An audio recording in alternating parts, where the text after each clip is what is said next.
Haha, now we're live on YouTube. That was awkward. Always so awkward when I miss that. My bad, folks on YouTube. My bad. How's it going, everybody? Welcome to the stream. I am your host. Starting soon screen. Nah, I'm kidding. I have a face. It's right here. Yo. Ooh, we got a notification straight up. Right on there. Hey, streamer, thank you so much for the resub, my friend. Welcome. 5 months feels just like yesterday. I won the hover quad. Yeah, I remember that. Good times, man. Congrats on that. I hope it's been treating you well. How's everybody doing today? Welcome to the... I don't have a name for this stream. I guess I could just call it the garden. Welcome. How you doing, everybody? Y'all were in here early. I saw you, Shifty, Frank, Jake. Good to see you, though. Pancake, Josh, welcome. Arthur, Zortoza, Jack, Tyler. Very corrupt over there on Twitter. Thank you for coming. Hazelnut Games, how you doing? What's up, XZ, Sketo, Yannick, D-Man, Punji with the Toes Gang, Electronke. I hope it's pronounced like that because that's really fun. 07, what's up, Arthur? Boys! How's everybody doing today? We got a fun stream planned for today. So, like I mentioned, and real quick before actually I get too far into this, on either platform there's a poll going on right now. Poll. Good fun little bit of engagement for you. Go ahead and get us started. Tell me what feature you guys want to start with today. We're doing a preview of 318 features, kind of early. It's going to be an early preview. Not all this stuff will make it in, I'm sure, but a lot of it might. So check out the poll. It's on either platform. Go ahead and clicky, and tell me which feature you all want to see first. We're gonna cover them all, but might as well start with one. How's everybody doing today? You enjoy the video quality of the YouTube? Yeah, but you get all the like interactive stuff on Twitch, you know? Good to see ya. Good to see everybody.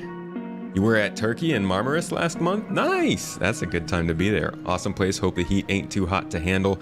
Luckily, it's a little cooler here than it is in Marmaris. That place is beautiful, though. I hope you had a good trip. Quirky like Turkey. Just wanted to be first on Twitch chat, then back here to YouTube. Thank you, Jack. Thank you for making your presence known, no matter what platform one chooses. Cargo, you say? Cargo Refactor is the more exciting one. Let's see, it looks like we got about 30 seconds to a minute left on the poll, and the Cargo Refactor is leading. Although Salvage isn't far behind. People want to see some Salvage. Want to see some burt. It's a sound of the Salvage gun. Also the look of it. I don't know what this is, but it makes a weird noise. Burt salvaging. It's the official Salvage noise now. 4 months till Christmas. I know people like you, Moleman. We were just walking through the store and there was like Christmas themed tea sets.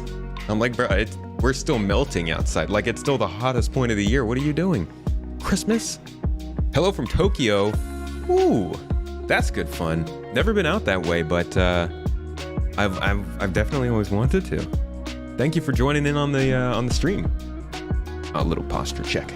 Thank you, Jim. What am I looking forward to most in 318? Well, that is about to be answered today. This isn't necessarily Wednesday Q&A. It's got a ring to it, but I guess we'll kind of start it today. I'm gonna start checking out those questions you guys are submitting on Twitch, and I'll make sure to answer them in depth here.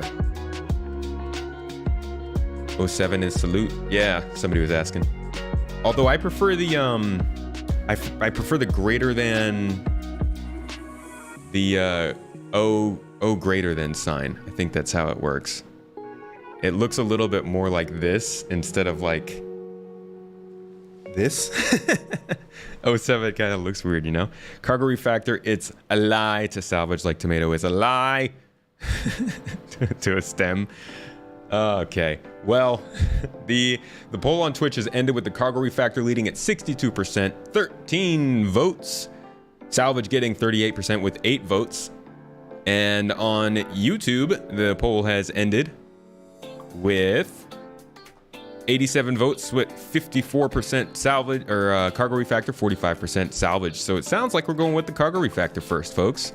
Now, I was totally at a loss earlier today when I was thinking about researching the cargo refactor. I looked a little bit into resources we could use for this discussion to kind of see, get some more of the B-roll and some more of the actual footage and supporting arguments for these features. That's what you're seeing up in the top of the screen. Those tabs are like different YouTube videos. So I was kind of worried about cargo refactor because I didn't really remember much coverage of it yet. They really haven't talked much about it, but I found something. Yeah, I found a Star Citizen Live. I remembered it, I just couldn't find it. And it's got a decent amount of questions answered about the cargo refactor. So we'll start with watching that. And actually, no, we'll start with looking at it on the progress tracker, check out what it's supposed to be from there. And then we'll jump to the video, talk about that, talk about the answers they give, and just kind of do a back and forth, You guys know? Hello from Portugal momentarily. It's a good place to be momentarily. You got great weather out there. 07s, everybody. That's the one, yeah. The O greater than sign is a nice one. It really should be a capital 07. Yeah, I guess that kind of makes sense. It's like one of these. Welcome. Hello to France. Good to see you. You have great news. You'll be able to watch and play a lot more. You're getting solar power. Nice. Woo. That's good. Some self-reliance. 7-0. I like that one more. All right. Let's get started here. So 318 is here. And part of 318 is the cargo system refactor.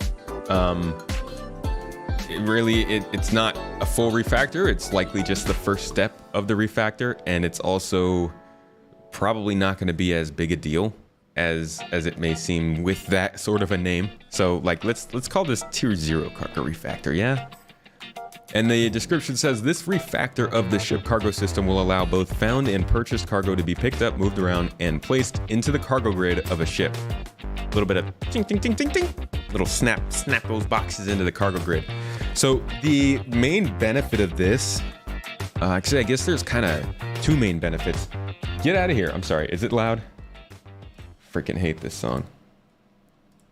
So I guess there's two main benefits to this cargo refactor. First is that we'll be able to treat all boxes the same, finally. So you're gonna get stuff from a kiosk, they're gonna load it onto your ship, and if you want to, you can go on, pick one of them up, take it off, and leave it behind as a little tip. Hey, here's some free medical supplies, because you gave me all that cargo.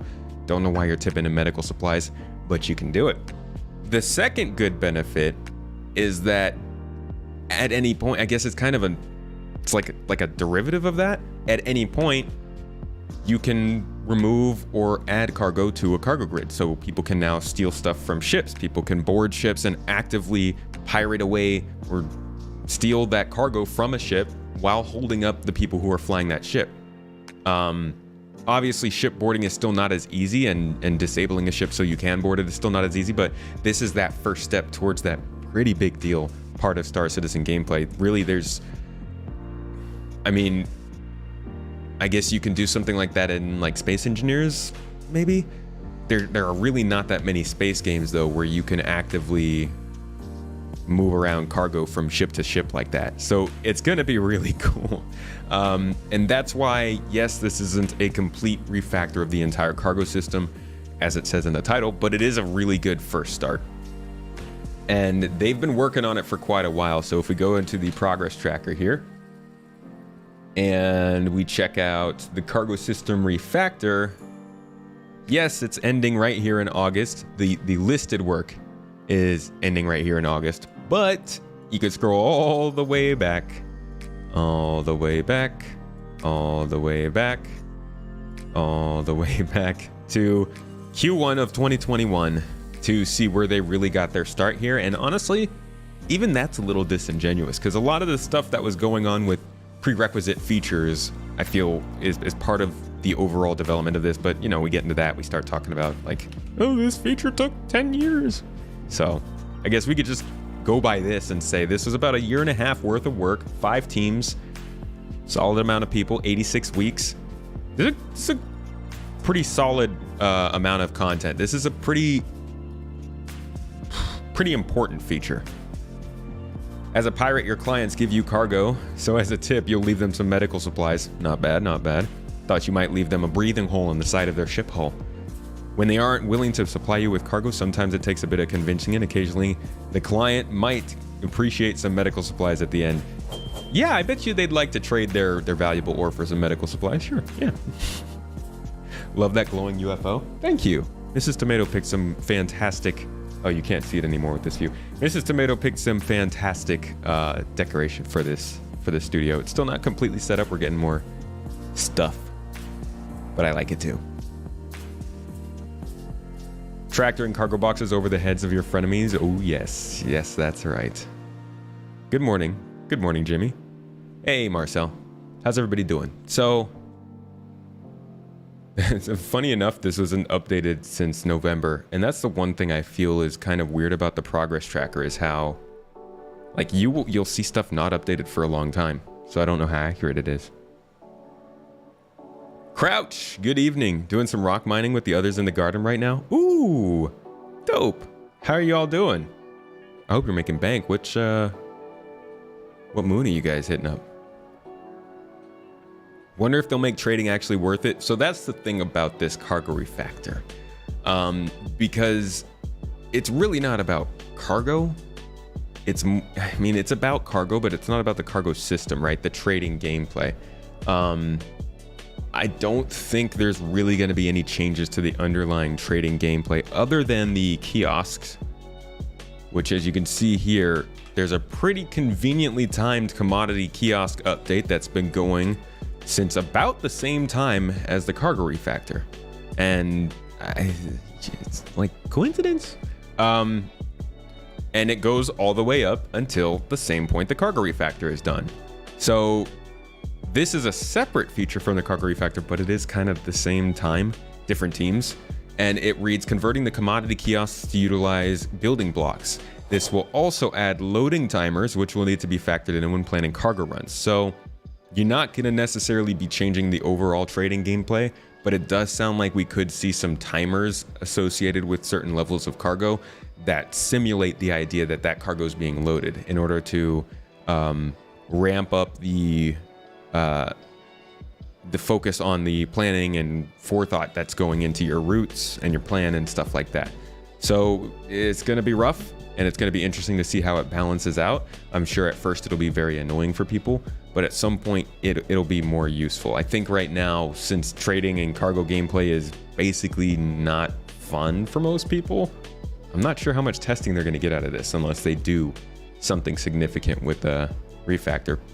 So, I had Salvage up here first. So, how about we take this time to jump into a Star Citizen Live from last year. This would be about a year ago, almost to the day, and see what CIG themselves were saying about the cargo refactor. Tell us more. I wanted to see answered most. And one of the biggest topics that was voted up was cargo refactor. So we're going to start with some questions on the cargo refactor first. Right off the bat, why don't we just set the stage here? We got a sub. I'm so sorry. Baracho Messia, thank you so much for the sub with the resub with the Amazon Prime support. Appreciate you 2 months on. Hope you're enjoying the stream. What is the cargo refactor and what isn't the cargo refactor? Sure. What are we actually trying to do here? What are we talking about when we say cargo refactor? Cargo can be refactored in many ways to help make the game play better. We've obviously got the cargo profession that we're working towards, but specifically the way cargo worked. So in the past here, up till we finished this, when you bought something from a shop, it got statically placed into your ship's cargo hold and you could not interact with it. When the ship exploded, we kind of jettisoned out, smaller versions of the boxes that you could actually grab and take back to your ship, which could then be sold at a shop somewhere. But this refactor is going to give us a kind of a clean slate as far as how we define what our commodities are. There was some stuff that was just legacy that caused problems that we wanted to fix. But the big thing for the players is that it's going to be physicalizing the cargo within the cargo grid. It also sets us up for some other stuff that we're going to talk about in a bit, persistent hangars and just the cargo gameplay as a whole. But from the player's perspective, it's the physicalization of the cargo. That's kind of the big one, the persistent hangers, which is also something real quick. Let me just steal you away from that for a second. Something we looked at on during the Monday stream. Persistent hangers are indeed on the roadmap. They were planned for they were planned to come out around here. Q1 2022, I remember they had them on the roadmap for that, or maybe that was 2020. I don't remember, one or the other. And clearly they have plenty more work to do on it. It's going until the end of this year, probably a little bit later, if we're being realistic. And this is going to be really what changes how cargo works. This is going to be our ability to buy cargo in bulk, hold on to it until it's at a good price to sell, determine how much exactly we want to get. And I'm sure this is what's going to come with reworked UI around loading ships and managing cargo. You can tractor beam stuff off the grid. You can also tractor beam stuff onto the grid. You're also going to be able to jettison larger size boxes, right? So it's not just going to be the small ones anymore. We can start doing the bigger ones. So as far as what I would expect to see in the first iteration of it would be generally that. Yeah, if I could just add to that, one thing that I would say is I think hopefully everyone's noticing that there's all this effort now with loot and inventory that's been coming out.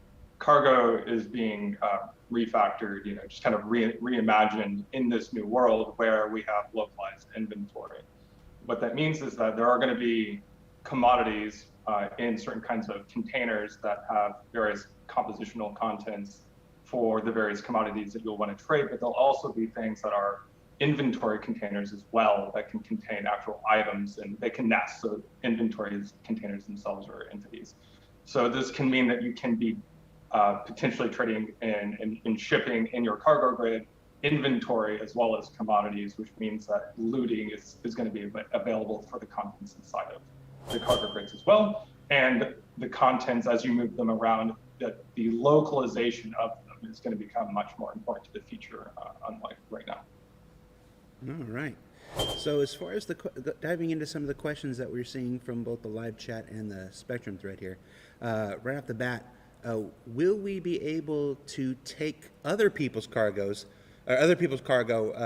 both forcibly and or with permission? I'm glad they allowed for both options, as well as the saddlebags on the Prospector or the Mole. So there's a couple questions in there. So let's do the first one. Will we be able to take cargo from other people forcibly or with permission? That, as long as you can access it, whether it be through their cargo grid, getting into their ship somehow, if you can disable the ship without blowing it up, right, and can get in, sneak onto their ship, you can maybe get off with some valuable packages. So yeah, and I guess one of the things that we kind of missed talking about the refactor here is that the way that the Prospector bags, for instance, were set up was that they were all kind of part of the ship, right? It was just an animated pod, but this will set us up to allow us to detach those for other people to come and pick them up, taking them to refineries so that the mining ship can keep going. So it is kind of like a all-inclusive, it's just an item like any other item at this point, right? And whether it's attached to the outside of a ship or placed inside of a ship, it's kind of all that. I really want to. Does anybody have good experiences disabling ships and stopping them from flying without blowing them up? Yeah, notifications are weird with Stream Elements right now. Hearing multiple people having problems with them. I'm not sure exactly why it's doing that, but that's something I gotta get that checked out. Thanks for the heads up, though. Wonder if spacesuits will be physicalized as well. I think that'll probably come more when they're starting to do more of the physical inventory stuff, lockers and things like that, which is still being worked on, I think, right now. You need to use distortions, so the distortions are working for that.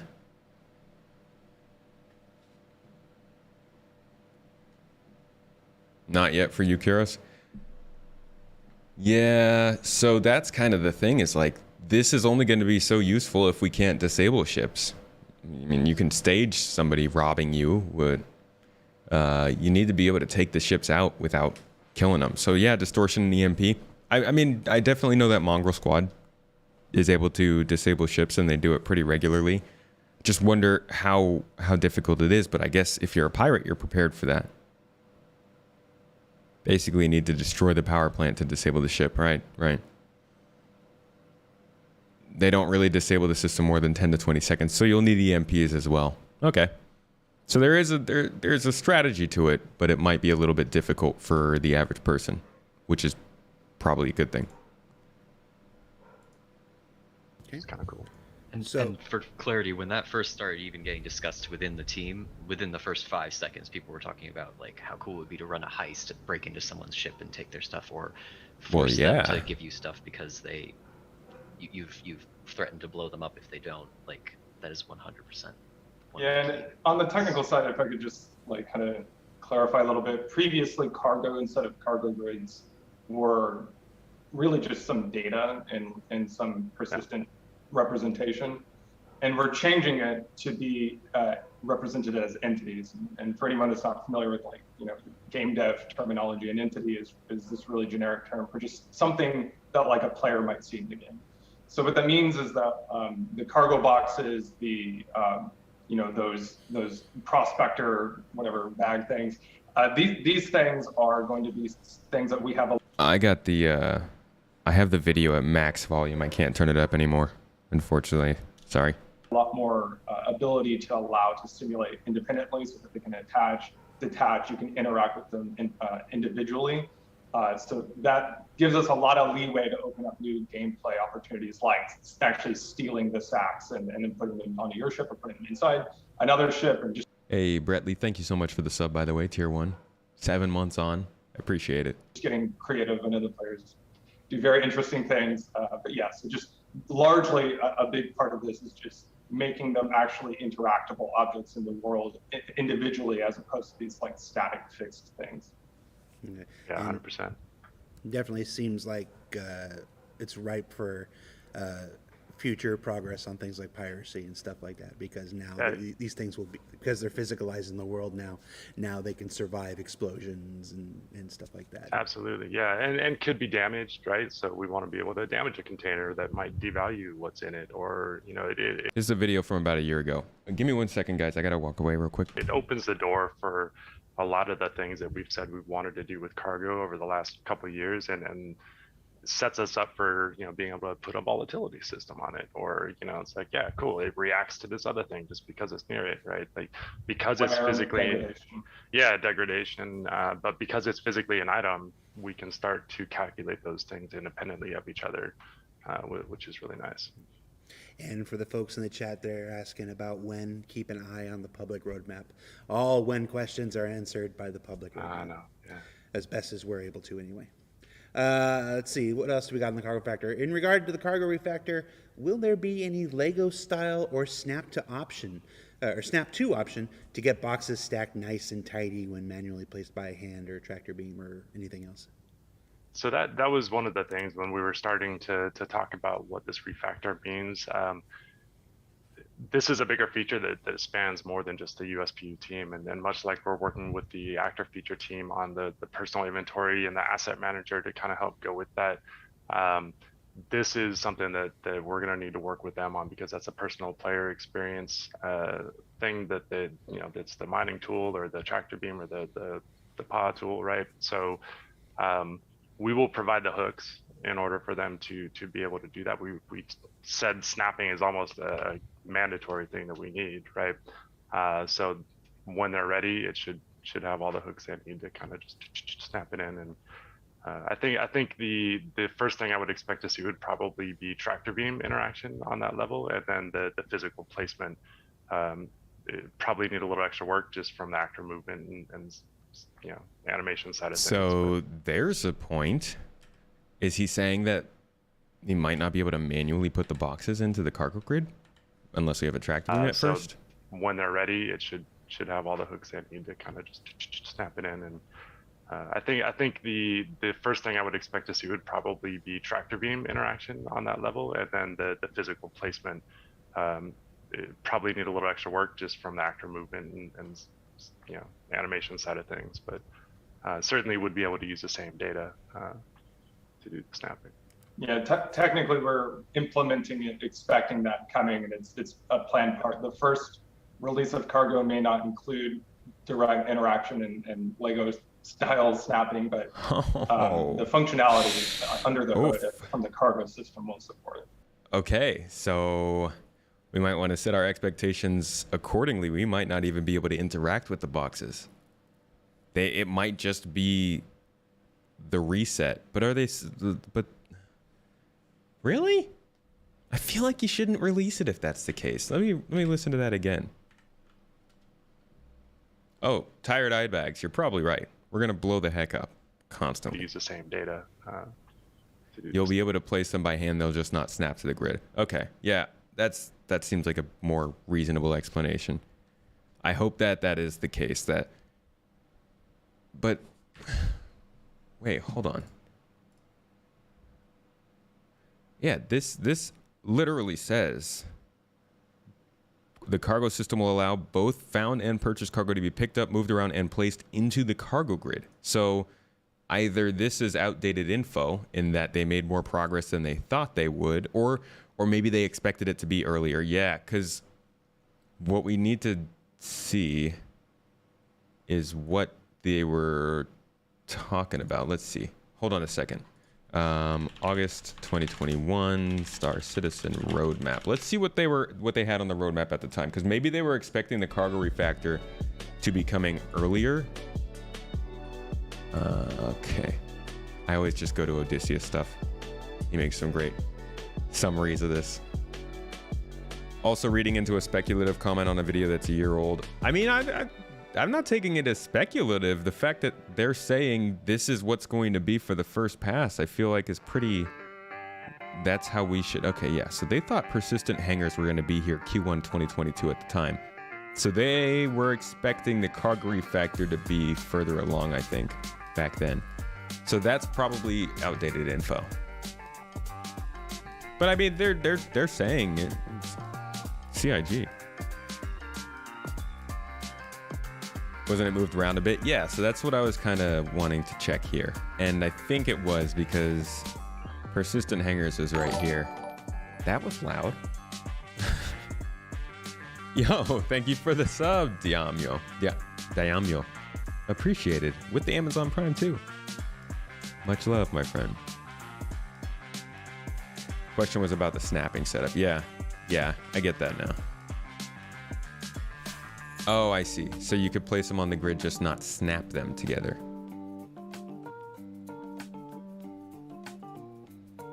I wonder if, though, that is still the truth, given that the cargo refactor is moved around. But, you know, still an early preview. I'm sure they're going to talk about this in ISC at some point in the next month or two. So, like, this is all very early kind of look into this stuff. We won't draw any extreme conclusions, but I'm going to go ahead and set my expectations for nothing too crazy impressive. A planned part. The first release of cargo may not include direct interaction and Lego style snapping, but the functionality under the hood from the cargo system will support it.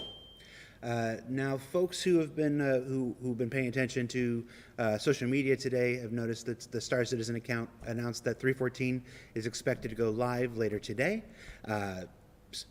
Talking about 3.14, one of the new is that the end of cargo? That is our Ninetales lockdown dynamic event that we've talked in the past, Ben. That may have been the end of cargo, but they also talk about persistent hangars, and I don't know if I'm going to be able to find that. Let's see. As we make it, we'll support it in the future if we can work in accordance with the environment and level design. 15-minute shuttle ride on the way in just to sell off their stuff. Maru, thank you for supporting on YouTube. I appreciate you becoming a member. A dealer is going to be on the future tier, right? But the important part is, when we start going to loot generation, you're going to be able to collect a lot more stuff.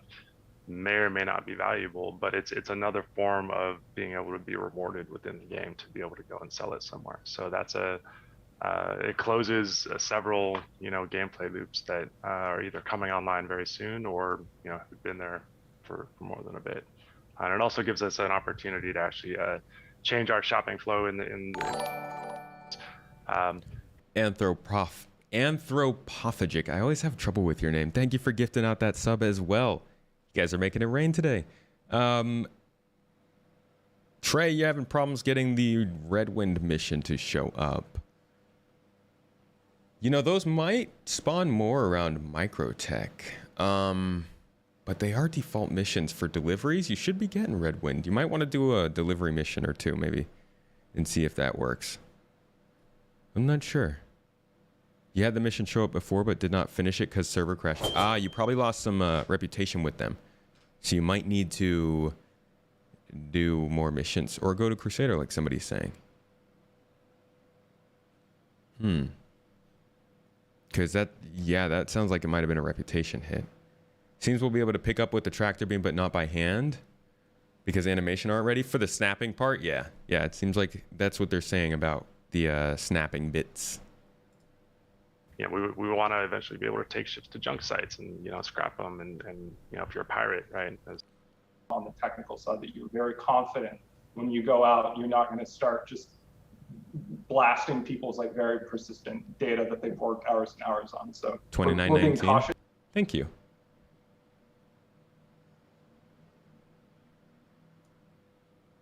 Playing Star Citizen drinking game at home that was 1 bespoke, 1 systemic, and 2 dynamics. So 4 shots, everybody. Redwind's at Hurston. All right. Yeah. Persistent hangers. Persistent hangers. We hear this term, and of course, the very first module that was ever released in Star Citizen's development was our personal hanger system.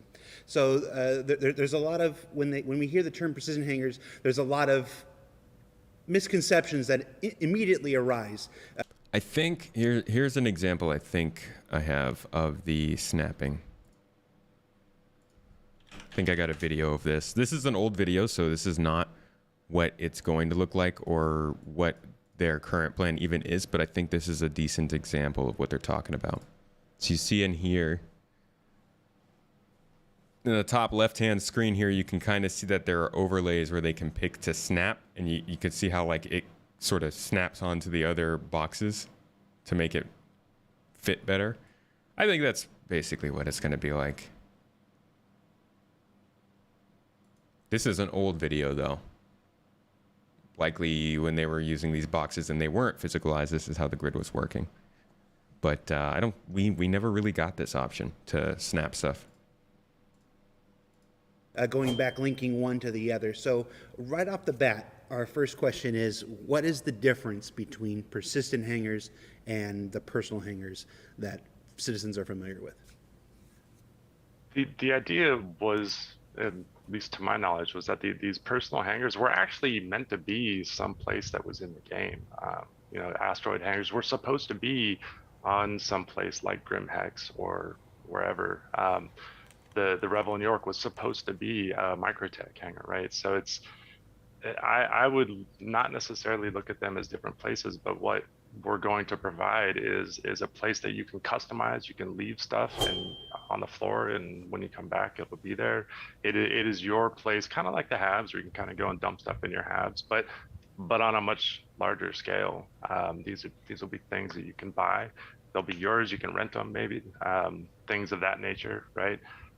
It'll allow players to manage larger scales of cargo, things like that. You know, you can store, like hangars are pretty big, right? So you can line some cargo up down one side and then spawn a different ship and then whoop, put it on that one. So it's, in a nutshell, it's taking that personal hangar and really just kind of transplanting that into the game and allowing the game to persist it in whatever state you leave it. Yeah, I mean, if I could just add, I would say that persistent hangars are kind of a superset of hangars where they include the personal hangars, which are now persistent, but also will include other hangars that you could potentially interact with for other reasons. Because we're now going to make them something that you own, that means that there's going to be some locality tied to them. And there are going to be situations in the game where you may not have access to a hangar that you actually own at a given location. And there are going to be a set of processes in place that still allow you to facilitate certain gameplay loops. So that might mean maybe renting a hangar or having a temporary hangar for a certain transaction. It even opens the door, you know, potentially for things like hangers associated with characters or missions and things like that. But yeah, Rob's exactly right. That effectively what we're doing is, I mentioned before that cargo was being turned into entities, and then that allows us to have a certain amount of persistent gameplay associated with them. So those hangers are coming later, and that's that second part of the cargo refactor, or not the second part, but a later part of the cargo refactor that'll help flesh out that part of the game. And so it sounds like the cargo refactor for the most part is focused on just making sure that the boxes are all the same. This is a refactor to the system to say, hey, every box in this game works the same, so you don't have to worry about whether you're doing one thing or the other. It'll all be tractor beamable, it'll all be stealable, and you'll be able to place it all on your cargo grid. So that's the cargo refactor so far. At least that's what we know about it so far. But our next feature to look at was Salvage. And I've actually got a lot of stuff here that we can look at for Salvage, kind of over time as they started to explain it more and more. So, again, this kind of, however long we spend on this topic, is going to be Salvage as a whole. We're going to talk specifically about the hull stripping that we're getting in 3.18, but this is also going to kind of talk about what is planned overall for Salvage, so you'll get to see a little bit of what's going to come later for us. Probably next year and the year after that. And the year after that. See, probably the year after that too. Overall, how do we see Salvage working in the persistent universe? What's up, Mac?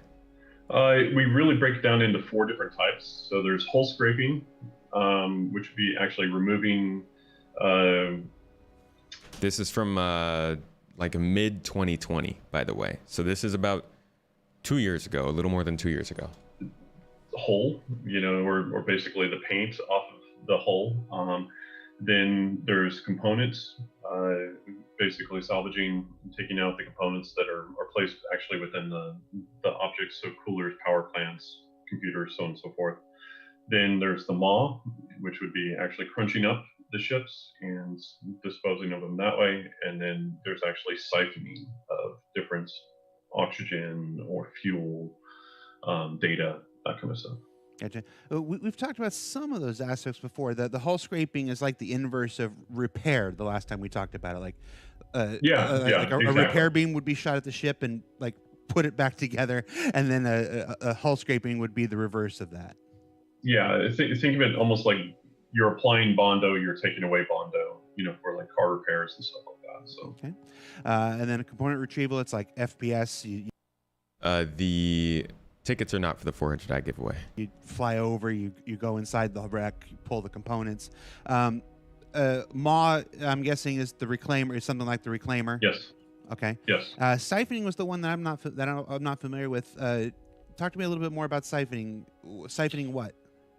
Well, I mean, for example, we have tanks, so like quantum fuel tanks, hydrogen fuel tanks. Obviously, in the future, we'll have data associated with computers, and so if you scan something, then think of it like a hard drive. You're taking information off of a hard drive. So, or you're siphoning out oxygen, or you're siphoning out, basically the fuel. So then, you find these wrecks, and to me, oxygen is going to be, oxygen and water are going to be one of the two, kind of most useful things in space. So it's Mega Man all over again. Right. So then you want to take those, and so then in the future you're not having to pay for these things, or Okay. If you can get them for free, then why not? Oh, absolutely. Now, I understand that all of these different aspects of salvaging, they all have a number of prerequisites, things that are being worked on right now that will make salvaging possible. Talk to us about some of the prerequisites that are being worked on right now. Well, so for hull scraping, we've got the damage tech that Ali had done a long time ago, and there's some persistence that would need to be done with that, in order to make sure that we're. So this is why even earlier this summer, you could say that this version of Salvage that was on the roadmap isn't the same as the others that we've had in the past, because in the past they've put salvage on the roadmap, but they've never actually talked about it. And when this came out and Todd Pappy was talking about this, we got it. Yeah, there are prerequisites. Sure, whenever those are done, that's going to be great. But now we're 2 years later, and on at least 3 of the last 6 monthly reports, they've talked about the damage map. They've talked about having it persist, and they've talked about the engineering, the art, the features, and just like the what else? Like the VFX of having all of that stuff persist. So this is why it feels like it is much more for sure that salvage is actually here. Maybe not for 3.18, although I think it's pretty much a done deal for 3.18 in terms of hull stripping, but definitely it is in a state where it's working at some level, because the things that they're saying are prerequisites have been done, and we're seeing them actively implemented into the game. We're spawning the ships the way that we need to spawn them, and because right now we don't save out all of that information. So there would need to be some thought process and some work done on that. For the hull scraping, obviously we need to create the weapons or items that you can use to actually scrape. Which we've seen now. And then for component retrieval, it's actually getting the items in, getting them placed within ships, getting power running, getting pipes working the way that we need it to work. So that's another big version of salvage, and actually a really big feature we've been waiting for: the resource management, the physicalization of components, the ability basically to customize your ship with actual boxes. Like you could pick up, remove, and put in a new power plant yourself, see it work, repair it, all that kind of stuff. That's still unfortunately a ways away. So that so you can take it out of ships, but at the same time, when you're actually in the ship, you have the multi-crew gameplay of actually removing those items or switching them out on the fly if you're flying around, or even if you're in battle. The Maw, that one to me is going to be based off of the way that we break up our ships anyways, and kind of then figuring out, do we need to have smaller detonators on those to blow up those things and then create different shards? They don't talk about persistence in this. There just needs to be some real thought. This is about 2 years ago. Into the Maw and how we're going to crunch things up and get that. And then siphoning, it's basically at that point in time making sure the room system's working the way that we need it to work, so that we can actually pull things out. Making sure that we can actually put things in too, so like getting our life support working the way that we need it to work. For the fuel and those tanks, it's basically just making sure that we have a entry point so that we can actually pull things out. He mentioned the life support there. Anybody who was here on the Monday stream when we went over the monthly report, we know that they've gotten the power system working on the Hull A, so we know that they've actually got the resources running, and they also have gotten the ability for players to change the temperature in the ship, so they're kind of starting to get that room system running that he's talking about. So actually some good early signs of siphoning moving along as well. I'm sure it's going to be one of the last versions of salvage that we get, but there is some early work going on with it even now.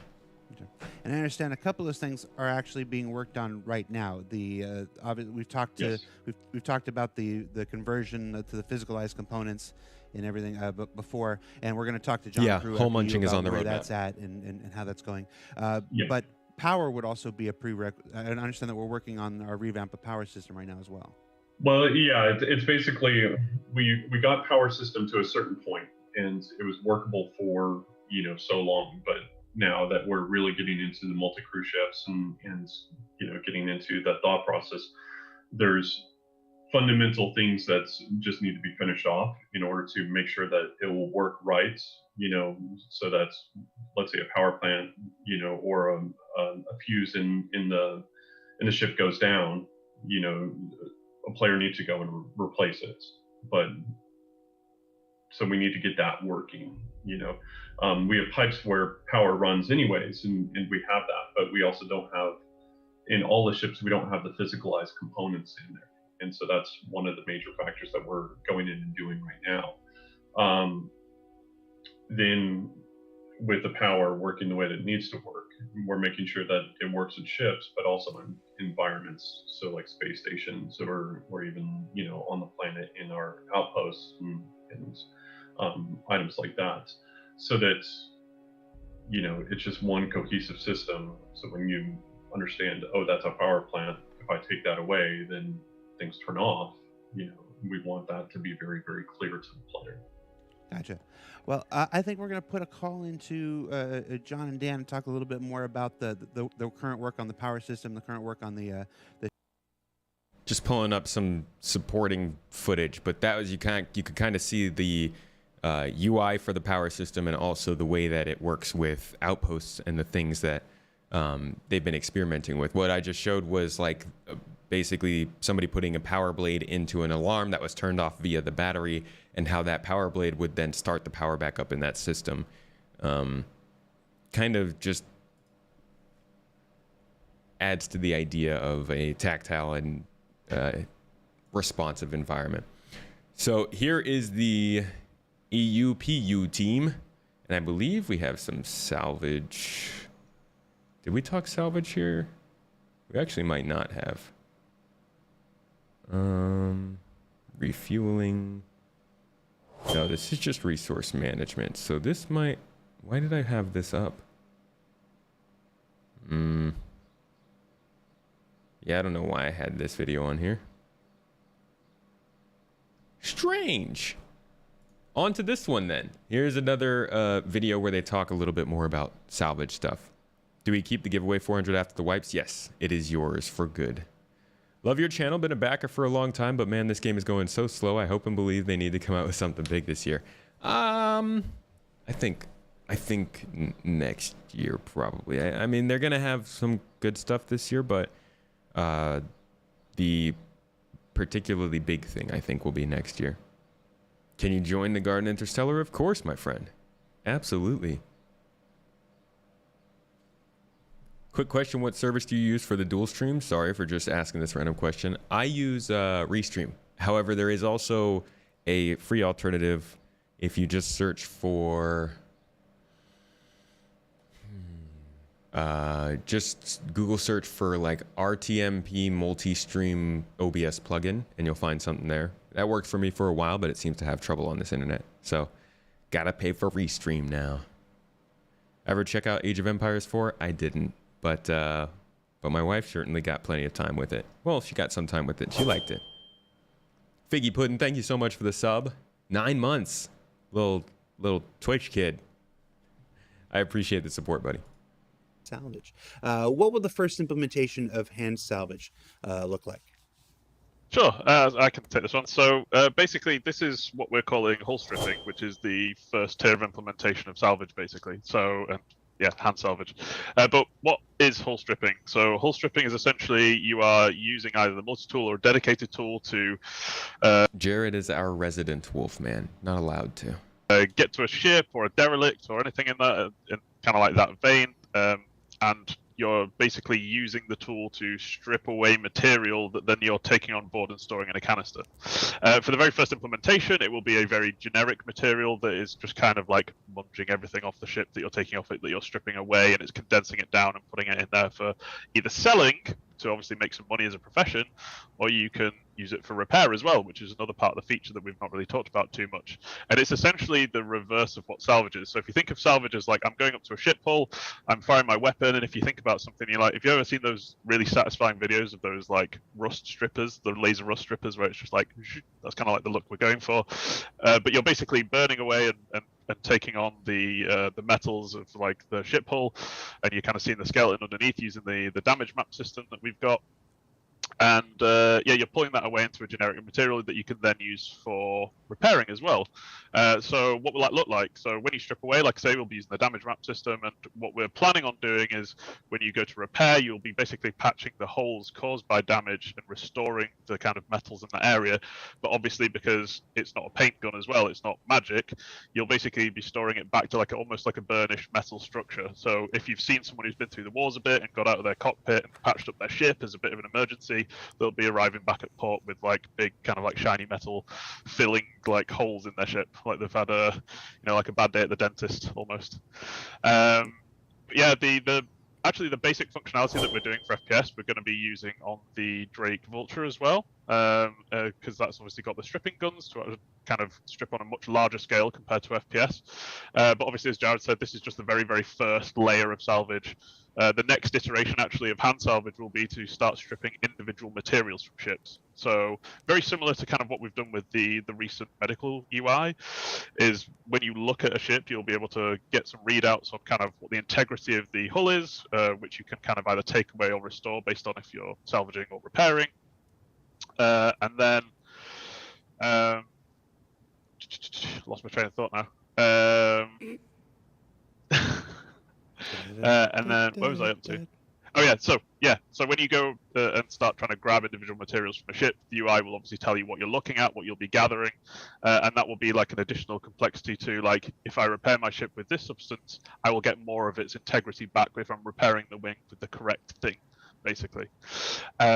So that's kind of the next iteration of hand salvage, and then further down the line, obviously, we're going to build on that for the ships, which is kind of like the cutting off parts and taking those on, and cutting away and using the muncher that we've got on the reclaimer, for example. That will be coming down the line as well. So I just want to stress that this is the very first kind of like dive into salvage that we're going to have, rather than it being this is what it's going to end up being for everything. And obviously we've got a couple of tools that we're going to have. So we've got the multi-tool dedicated tool as well. For now, the dedicated tool is going to be limited to using this universal material, but it'll be able to strip faster, has a higher capacity and stuff. I feel like we actually haven't been told too much about the dedicated tool. And this is the only time I feel like we've ever seen it. That right there. But they've never said anything about it. They didn't even acknowledge it in this footage. So I have no clue what's going on with the dedicated tool. In fact, we had this let me pull up this video real quick. I think it's called like Weapon of Mine or something like that. Give me like 20 seconds. Promises. Come on, it's got to be just 20. It's got to be here somewhere. Where is it? Come on. Inventory, repertory, ship trip, player slayer, editorial tutorial, production introduction, loot and root, life among the clouds, weapon of choice. Here it is. Okay. So like this is something they showed us. Let me throw some music on. So this was an episode of Inside Star Citizen from last year, and they were showing us kind of the different FPS tools they were working on. So we like medical attachment tool. They showed us the multi-tool salvage attachment. They showed us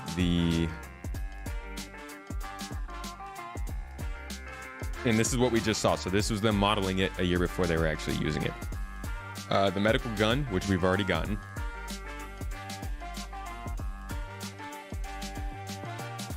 And this is actually kind of fun. You can see like all the different concepts and stuff they made for it. The tractor beam tool, which I love the look of, but we still haven't been able to get any better looks at. I think this thing is freaking beautiful. I'm excited to see how much better this works than the multi-tool attachment. Also, the concepts are pretty cool. Like I love the concepts they come up with for these things, and I hope they package this away and use it for something else. But you can see they kind of had basic animations going and everything about a year ago, and they were showing us all these different tools. And then here's the cutter tool. So this is what I kind of was thinking was going to be the salvage tool, but then I realized, no, this is actually a larger version of the multi-tool cutter beam. And this is probably going to be a pretty hefty, hardcore cutter. I don't know what it's going to be for.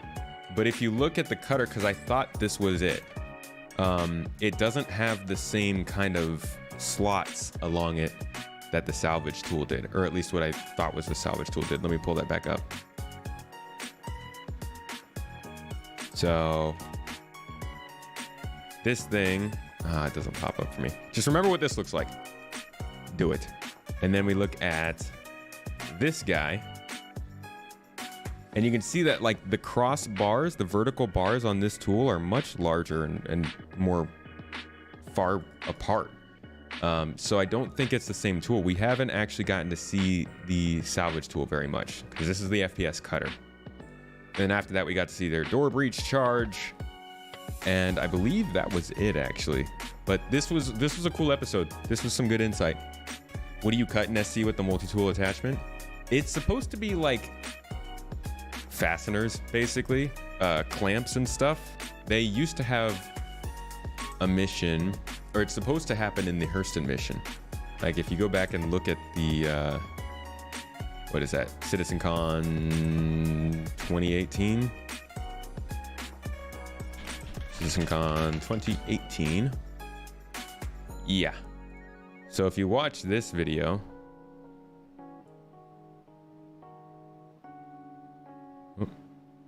you will see the cutter tool in action here. All right. Wow, that's loud. So, No? Oh, no, never mind. This is not where you do it. You do it on the inside of the satellite. Am I wrong about this? Don't they use a cutter tool here?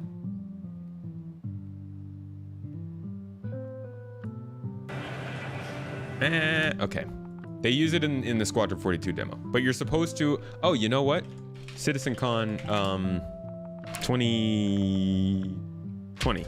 No, 2019. That's where we can see it. Maybe the cutter is literally to, yeah, chop off parts of the ship. That's possible, but at the same time, it's like, that sounds like a lot for just like getting off a chunk of wing. This is where we see the cutter tool. the pyros.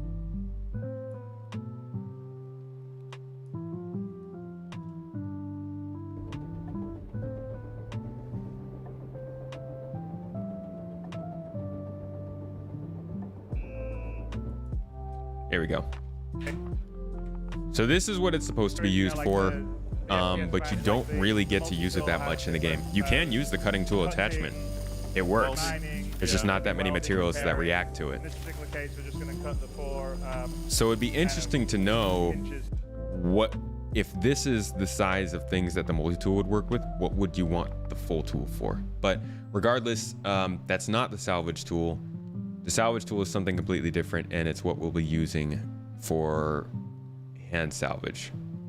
So I don't know, what do you guys think of that? I know a lot of people don't like the idea of the laser beams, but I feel like they did a good job of explaining why there is a certain, well, at least explaining that there's more than just the laser beams for it. You randomly stumbled on that satellite on Hurston just the other day. Wow, that's pretty cool.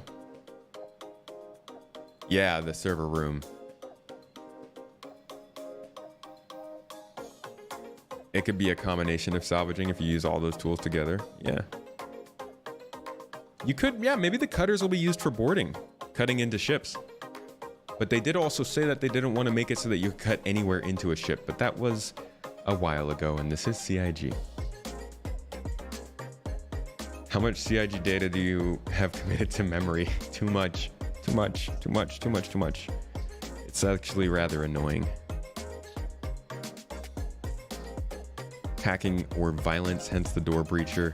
Violence, though, cutting people in half or what? Like the sound of the cutting tool. It does have a nice sound to it, yeah. Stripping for the paint and hull is fine, honestly, but the actual ship structure needs to be more than a beam. Yeah, so that kind of idea of munching afterward will be really useful. And I guess that's where the cutting tool will come in if you don't have a ship for it. Right, they also use the cutting tool in that pyro video. That's kind of a trademark of their demos. They always want to have vents, and they always want to have you cut into the vents. You can go and you can look at the Squadron 42 vertical slice, and the same way, that would be like down here somewhere.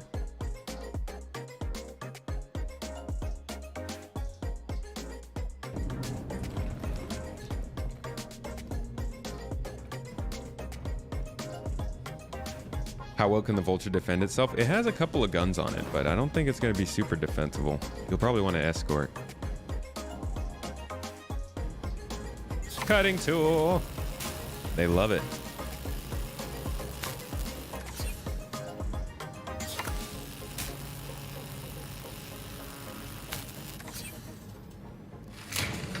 So they're super keen to get us cutting stuff. It's just taking a while. In fact, I wonder if that's on here. Come on, cut. How come I can't spell this word? Cut. Oh my god. All right, so here's cutting T2. And they actually aren't going to start working on it until looks like after Salvage is in the game. And it says all backend tasks related to updating the cutting feature for the multi-tool that will be used in future locations and mission updates. The continued development of the existing multi-tool tech will allow players to cut through specific objects. This will primarily include the ability to free-form cut on specific surfaces. So they don't even mention the actual cutting tool, which is down here and finished its work quite a ways back. So I don't know what's going on with the cutting tool itself, but cutting T2 is starting work this year at least.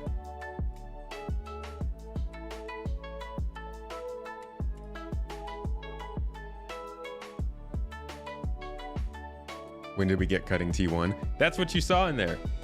You can use the cutting tool now. It's just there's nothing really to use it on. Oh, Stranix, did I miss your sub? Yo, thank you for the tier 1 sub. Appreciate your streams. I appreciate you. If you're still here, thank you so much. If you were to make a cutting tool, it would be part of the salvage stuff to be able to take a large portion of the ship to transport, for example. Take a large ship like a C2 and use the cutter tool to break apart a shipwreck. Yeah, that might be what they have in mind, which is why they're starting it before ship munching comes in. You've seen people use to make doors pop on certain ships? Yeah, I think that's been a thing before. Ah, Stranix, you're still here. Cool.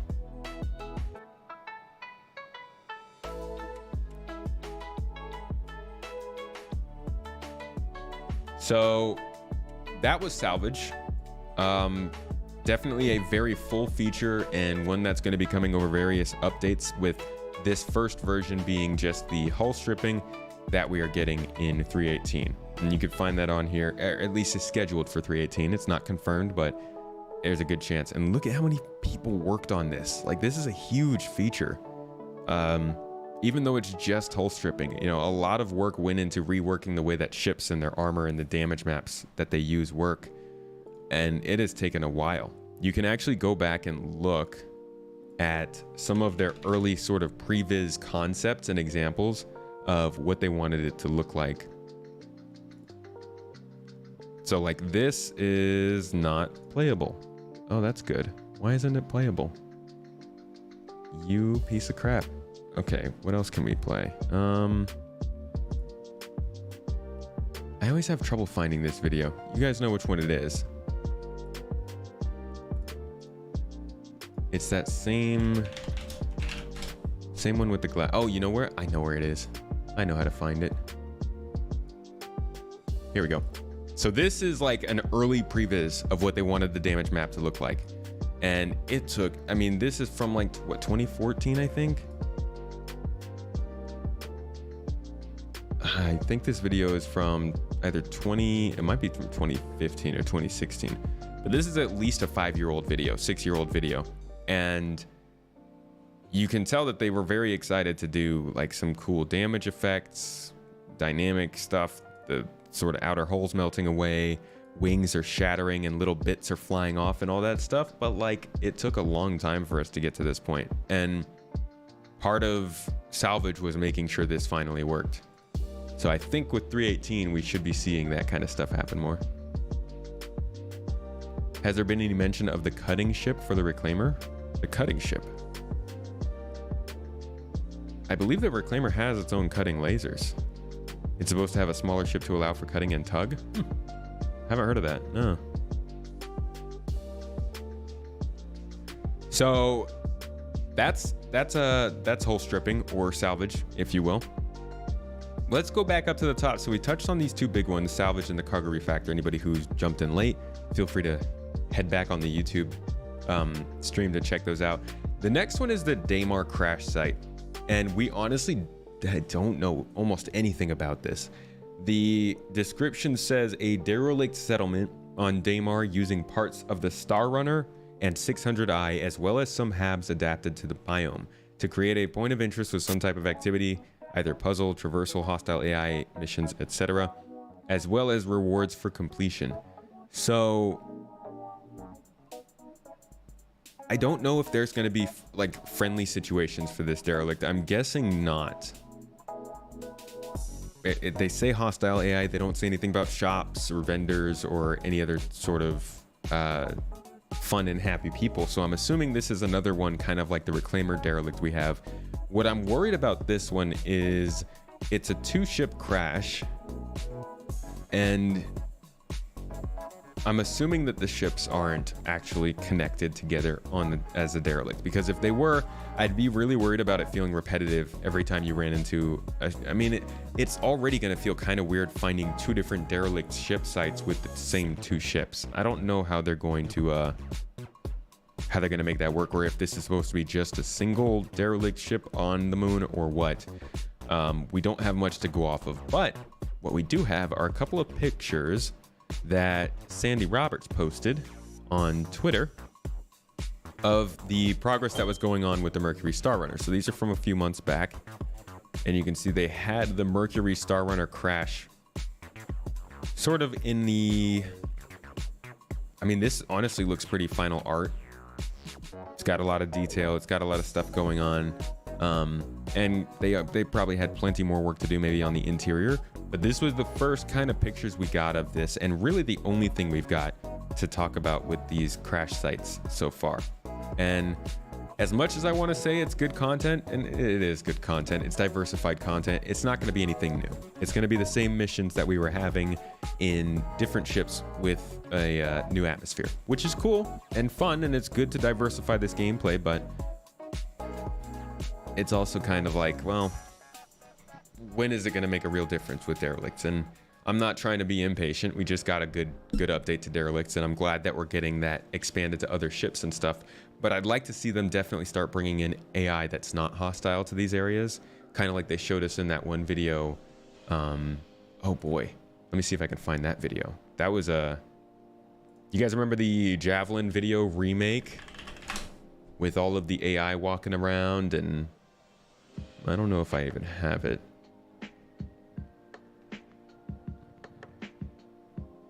Man, I have a lot of videos of derelicts. Yeah, here we go. So this was a derelict that they made. The team that is making all of these derelicts, believe it or not, didn't even start at the company until last, like 18? Yeah, like 18 months ago was when they started. And this was kind of the first thing that they took on as a proof of concept, as a proof that they know how to do the derelict stuff. And they ran away with it. They went crazy with it. But this was the first one they showed us. And I really like how it feels like an actual city, an actual settlement, and not just a place where people might fight you, you know?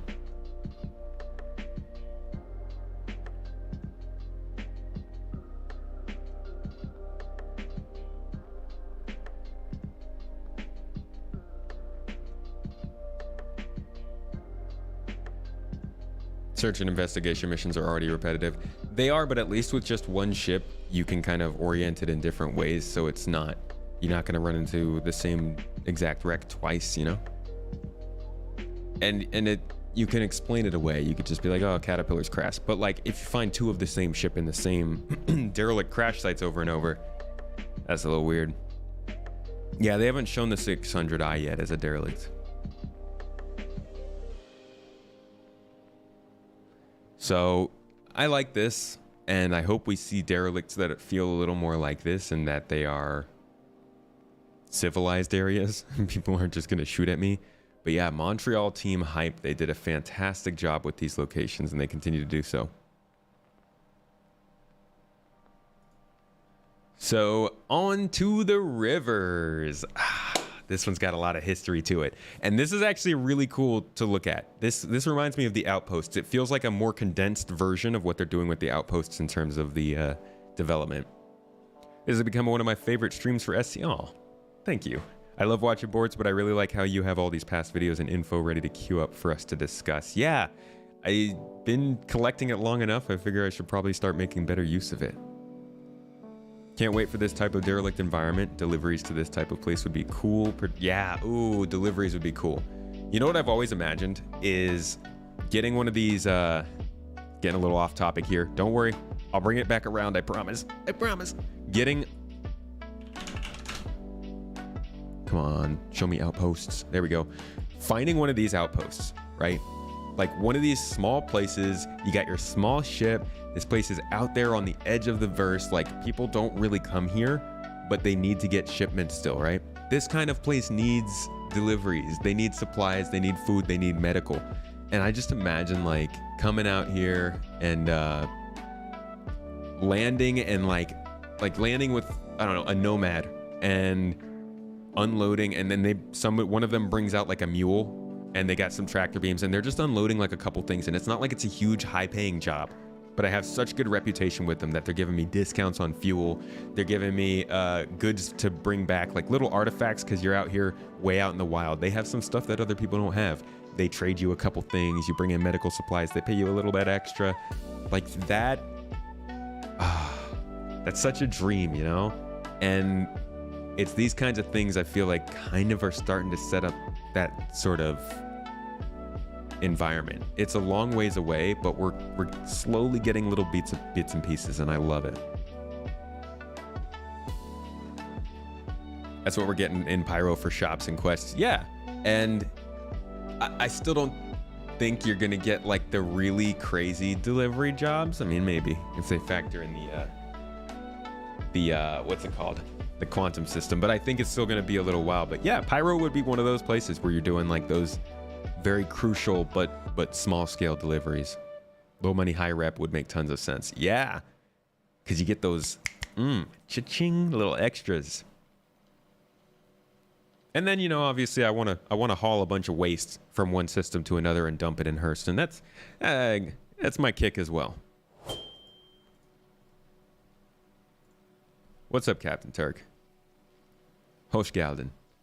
I just want tick rate as the game is right now. With the tick rate, it's god tier. Yeah, a higher tick rate would be great.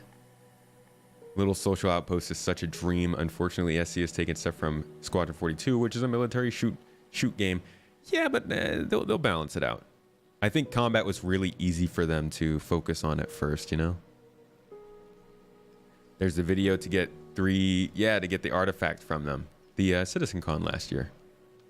Out of curiosity, other games struggle to populate small static maps with content that feels immersive. How can you populate entire planets without a quality drop? Unfortunately, there will be a quality drop. I don't think that the quality of content you get in Star Citizen will be equivalent to what you would get in Horizon Zero Dawn or The Witcher 3 or even Squadron 42. I think Star Citizen's content will feel a little predictable at times. The difference between going to the same old derelict over and over and getting tired of that same exact content and going to the same old derelict and not getting tired of that content is everything else involved besides location. So they're building up these tools to create these locations, these places, these bases. We can see all throughout this time that like they've been putting together all these assets and stuff, right? And figuring out how they can procedurally build this stuff quickly and dot it throughout the system. The thing that they're kind of also doing in the background is they're doing the same thing with AI, and they're doing the same thing with missions, and they're doing the same thing with the risk factors and the probability that you might find different missions. So I think the idea is that yes, you'll be going to the same places, but those same places will be packaged with some other kind of content. And over time, again, I think that will get old, but you switch star systems, right? You go to another star system, you have different atmosphere, you have different factions, you have different ideals, clothes, and all that kind of stuff. As long as you continue to move around, if that's what you want to do, I think there should be a high level of diversity, but I agree. I think there's going to be a quality drop based on just how much they have to make. But they're growing. They're growing and they're recruiting. They want to have like 1,400 employees soon. So they're definitely trying to build up a company that can continue to make content. The big question is, can they keep making enough money to pay them all? And you know, that's a big conversation. A lot of people like to talk about the money this game has made and in the idea that it's been too much already. when in reality they've been hiring a lot of employees that they have to pay. Gonna be more MMO, however. You mentioned Horizon Zero Dawn, which specifically got slammed for having repetitive grinding mechanics. That's fair. I guess that's not quite the same. Players will greatly help with that once most mechanics are in the game. Yeah, things like base building, being able to set up a base and have a mining outpost, and being able to set up trade relationships with other orgs. I mean, it's hard to imagine how in-depth this trading system is going to go, but if you go and you look at even just these very, very early inventory and cargo loading screens, this isn't super detailed, but this is as basic as we're ever going to be in Star Citizen from here on. And we're probably going to see interfaces and ideas like this that span over a fleet of ships, or maybe over a certain amount of time that you can select for ships to automatically arrive and pick stuff up from your base. Let's say the stuff that they're picking up from your base is stuff that you're paying another org 10 kilometers away to mine out of the ground and transport to you. So like, you start to get these really dynamic environments and relationships that get more gameplay. What the heck? Just close my whole screen. What is that? Why did Google Chrome just close? Chrome. What a dick. That starts to add a little bit more content, I think, as well, which was what somebody in chat was saying. Let me get back to that screen. Well, 500 million over 10 years for a AAA studio is not very much. It's really not a crazy amount of money. It's just a matter of, you know, a lot of people say, screw that 10 years, that's too long. Quality relative to what? SC locations are already above what's found in the likes of Halo, Mass Effect, and Fallout. I disagree. SC missions locations won't be high quality. They already are. Not saying they won't be high quality, just that the quality will be lower than if they didn't have to fill in so much space. Quality is just relative to the hypothetical idea that Star Citizen is a one system game or something like that.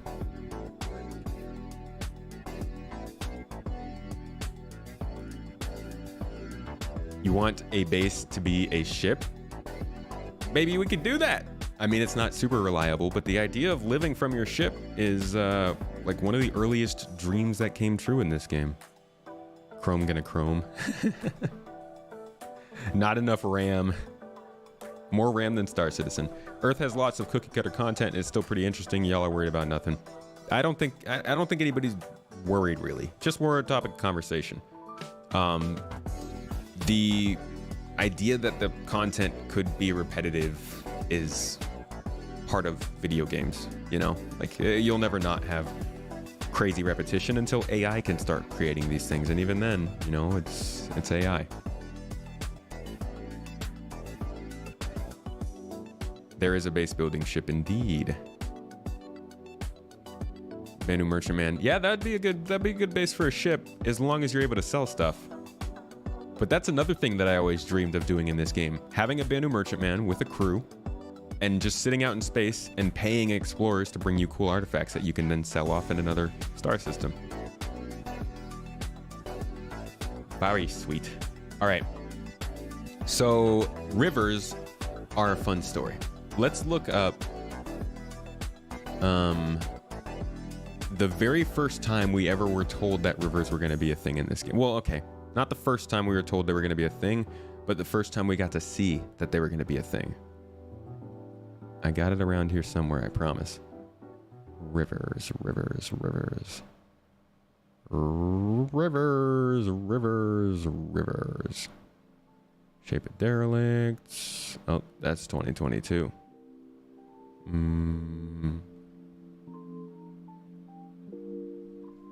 Logo to go. River's Edge. Here we go. So this was kind of the first stuff we saw, and this is just they showed us that they could finally flatten ground. This was a big deal because all the outposts wouldn't work if they couldn't flatten the ground. So it was great to see this. But then they moved on to the river creation tool, and it was literally just, hey, I'll click on the mountain here, and then it'll show you where the river might flow down. and then I have to go and look at each point individually to understand what the best next step for that river would be. So this was cool because, I mean, it was just awesome to theory craft after seeing this, and he showed how you could add in tributaries and just how it would run naturally along the landscape. And then he showed us kind of the engineering assets and how that would look when he put them on the planet. Some foliage. Like this was a pretty in-depth look at the very first version of any river tool we ever got to see. Jump forward a year. Eventually, once I can, nope. Here we go. Jump forward a year.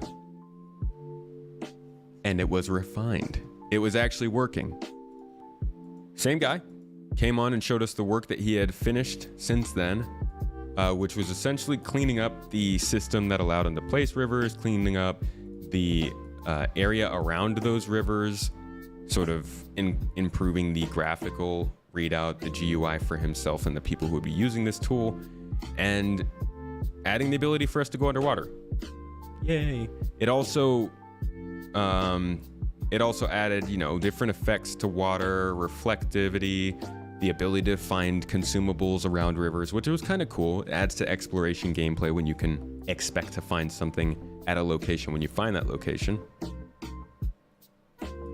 But then you jump forward another about 6 to 7 months from there, and things got real very quick. In this iteration of the tool, this dude, same dude, comes back on. I love you, man. Thank you, Will.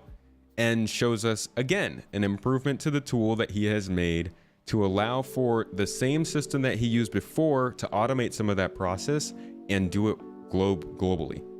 So first he shows us the ability to kind of just move his cursor around on the planet, and you can actually see how it updates the path the river could take, and also the path of places that you could custom select for the river to go.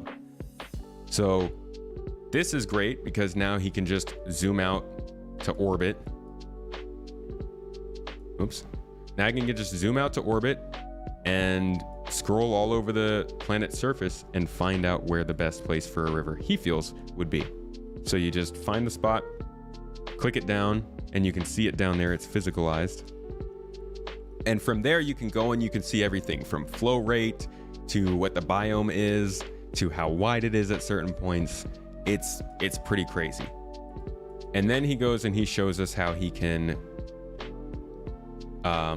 program this to happen worldwide. How many rivers do you want to have? What are the biomes you want to have them in? How long do you want them to be? What's the maximum length? So he can select all of that, and then he can simply press a button. Just a freaking button. And it'll start to populate possible locations for rivers to be in specific biomes across the entire globe. And I feel like it's just such a great example of how iterative this development process is. I love it when they show us this at every step because it does a lot more to help us understand the development than just showing us a feature after it's done, or showing us the feature once and then showing it again after it's done. This was like a super nice iterative process, and I'm sure we're going to see this go even further. We're going to see this applied to lava. We're going to see this applied to the road system. In fact, I think I have a clip of the road system from way back. Funny enough, this actually came from the road system. So this was the first iteration of anything that was even remotely related to making a spline on a map. This is from like back in 2016, 2017 maybe. And they were showing us how they wanted to make roads. This was kind of when they were talking about things like ArcCorp and Hurston coming in for the first time. But what ended up happening is the person who was working on these roads realized they should probably do, actually the company said they should probably do rivers first, and so took this technology, applied it to rivers, and now are going to take that and apply it back to roads. But it's all a big freaking web, and as long as you watch enough of the content, you can start to see where it all comes from and how it progresses. Isn't an erosion simulation part of their procedural planet thingy? Couldn't they use it to place rivers too? I don't know. I don't know about erosion. Oh, actually, now that you mention it, I think there was something they showed where they showed how wind maps might change a planet, but I don't know if they actually programmed that into the tech or if they were just showing us some R&D on that, and I actually don't think I have any video of that here. So I mean, this kind of shows it, I guess, but this is just height map stuff. They still have to program in the fact that there's water there and all that, I think. But who knows? Maybe they'll one day program it into this very engine with the height maps. That'd be crazy. So rivers aren't a big deal. They're new locations. They're more of the same that we've had, but it is a good progression in the locations that we're getting. Helps diversify and bring life to the places, and it gives explorers something to look for. Next up is sand caves. I don't know how I feel about this, because from everything I've gotten from looking into this, at least so far, sand caves are not going to bring us very much different from caves. So first I'm going to show you, if I can find it, I want to show you the first bits they gave us in terms of caves, but I don't know if I have that video. I do! Look at that! 3.4 this is from. This was the first time we ever got caves, and I kid you not, this is what every cave looked like. It was just a hole in the ground, and you'd like walk down into a clearing and walk down into the cave, and it's not that much different now, but they were definitely way more similar to each other than they are now. So this was the first time they introduced us to caves, and it was mostly still... the good old hair engine. It's actually funny because they never gave us this sort of drive-in entrance. Where did it go? So this was fun to watch because this gave us a ton of very cool ideas, and then they just, I don't think this was ever an actual entrance into the caves. But you can see that they were pretty basic. I mean, they're cool. Yeah, we never got this until later.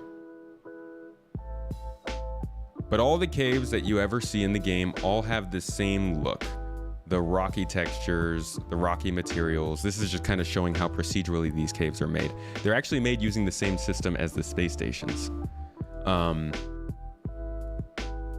So they all were built the same way. They all looked the same way. They had a closed ceiling, and they would just go down, and you'd follow a path, and you'd have different caverns and rooms that you could see. Yeah, I wanted to skip over the hair stuff. Makes me sad. But that is the old caves. Them's the old caves. We ain't got time for them no more. If you go forward a couple years, you will find the new caves. This was the first update we got to the cave system, and it was a very small update. It really bummed me out because when we were watching this video, you'd see all these cool entrances, which would be cool. Yes, yes, yes. Awesome entrances. Cool. Okay. Perfect. And then you would start to see things like... I know it's in here somewhere. No, is this a different video? They showed some early shots of the caves where you were like flying through a chasm, and it made it look like the vehicular portion of the cave went a lot deeper than they actually do. But basically, this was just an update to the entrance of caves. It wasn't really an overhaul of the cave system. It didn't really add any new content per se. It was the same caves with different entrances and exits. And they did add some missions to these caves. I think it was before or maybe even with this patch. So there was some content with it, but it wasn't a huge change. And I say that don't know how to feel about this update that we're seeing because it kind of feels the same. Not gonna lie. We've only really seen one shot from these caves so far, and that is this, showing us how the caves are constructed differently. So the nice part about these caves is that they're actually open at the top in certain places. So there's sunlight spilling down. The lighting is very dramatic. The formation of the cave feels a little more interesting, a little more natural, and the materials look different. But there's not going to be any difference in mining, right? Like the material is not going to break any differently under a mining laser because we're not mining in the ground, we're mining rocks. The actual process of going through this cave will probably not be that much different. There will probably be some vaulting, some running, some walking, holes in the ground for you to fall in, stuff like that. The combat and the missions will most likely be the same. Yeah, it's probably going to be mostly the same kind of a cave, but it'll be cool to see some diversity, I guess. I look forward to hearing more details about this. The description reads, establishing the visual language, creation pipeline, and quality standard for a new cave sand archetype. With this release, cave networks using this archetype will be placed throughout the Stanton system. They don't say anything about updating the old caves, though, which is where they lose me. Hey, Andres. Thank you for the $5 super chat on YouTube. Much appreciated. Think it's just a different biome, nothing more. Yeah. That's what it seems like. Wish there were underground cities or ancient aliens and stuff. I can't wait till we have ice caves or water caves. I think water caves will be interesting. Looks like repelling needs to be used in that type of cave, and I'm pretty sure I brought this up on the Monday stream. I know I bring it up a lot, but this stuff gets me so excited. Whoops. You would say repelling might be necessary for these caves, and you would be surprised to know that they've already foreshadowed it. It's just that we have no idea when it's actually coming. I think it would be such a cool 3.18 surprise feature that they drop this into the game. And they're like, you got new caves. We've been talking about ropes on the monthly reports. Now is the time. But yeah, I don't think so. So that's Sand Caves. That's another interesting location coming to 3.18. Hey, how's it doing? How's it going, Kevin? We talked about the cargo refactor. That was the first topic we touched on during the stream. Next is Arena Commander Classic Race Mode Overhaul. Description reads, a complete overhaul of all systems and maps in Arena Commander's Classic Race Mode. Improvements include a complete refactor of the checkpoint, entity, and race manager system, improvements to scoring, a complete rework of all 3 New Horizon Speedway maps, as well as a new map, the Snake Pit. Couple things here. First, I love that they're getting to this. It's great. It's not the most important thing, but it's nice that they're still updating the modules, because I think those are important and going to continue to become more important as the actual persistent universe becomes more and more a hassle to play casually, and it will. Cargo refactor, persistence, the quantum economy, the loss system getting bigger, the reputation system getting bigger. Star Citizen is going to start to become annoying to play casually, or at least to play how I play, which is not caring. So it'll be nice for these modules to be up to date so that we can still jump in for some little bits of fun. The other thing about this change is that they're adding the Snake Pit, which is very cool. So for those who don't know, the Snake Pit is a new location in the actual persistent universe. Got some shots of it here. Stop that.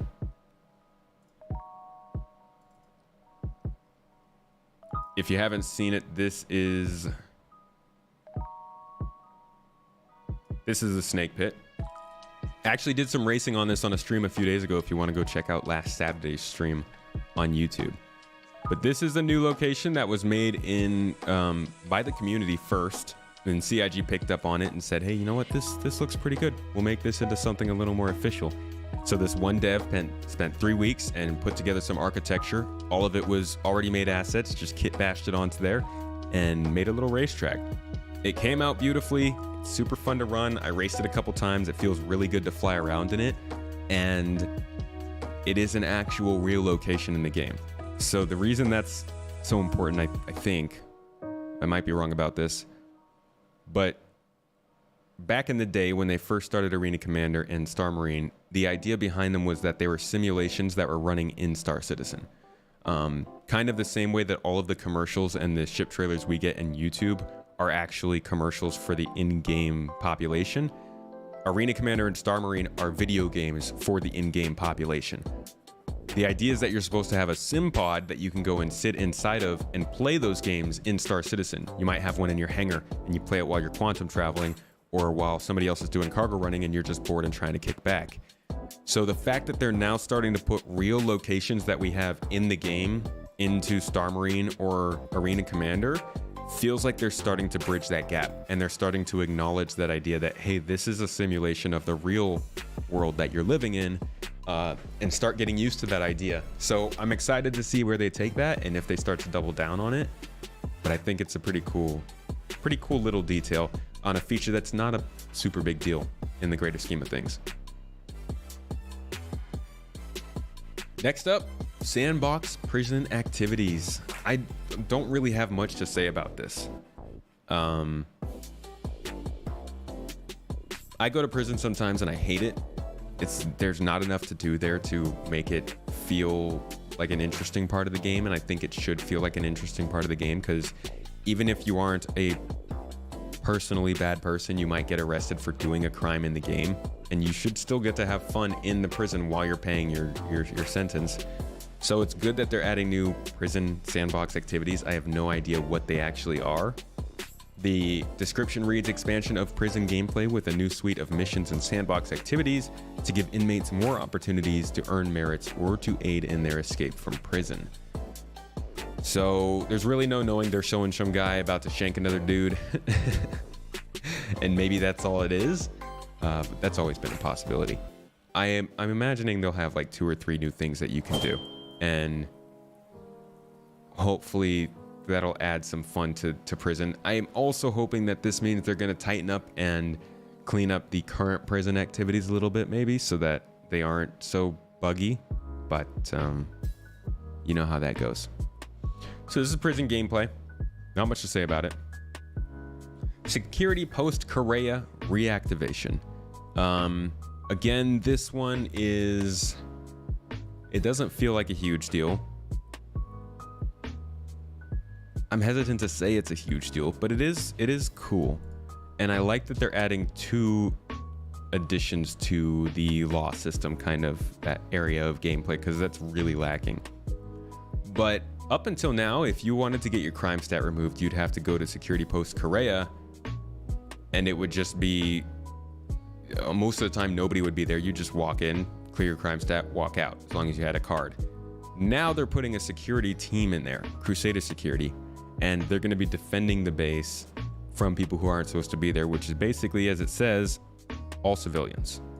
So this kind of changes it from being just a stop off, an outpost where you have to go to change your crime stat, to a full mission that you have to do. And it almost makes me wonder if one of the new pirate for hire missions is going to be like, you need a pirate escort to go clear your crime stat or something. I don't know. I don't know if that makes sense, but I'm interested in seeing how they work this into the game. Is reputation going to make a difference? Salty Mike was suggesting that on the podcast this last week, that maybe the reputation could have a difference in that if you have a high enough rep with Crusader Security, they let you in to help guard. But again, we don't know much about this one either. So some of these features you're realizing are newer features that we haven't gotten any information on, whether from inside Star Citizen or Star Citizen Live or something like that. So I don't know much about this one, but it's cool to see it. New missions on Orison. I'm sure many of you have seen the footage of good old Orison. It's been beat up. The Siege of Orison has created for us new platforms, new areas in Star Citizen. New areas in Star Citizen for players to explore and play on. And these aren't just remodeled versions of what we already had. These are brand new platforms that they made from scratch. They have the same assets, but they're designed in ways to be a little more fun and engaging for FPS gameplay. The problem is Siege of Orison is a temporary event, and most of the dynamic events in this game are temporary events. In fact, all of them are. And they wanted to have something else to do for these in the meantime when the event's not running. So they're actually adding new FPS missions. Did you close again? What is wrong with this Google Chrome thing? How rude.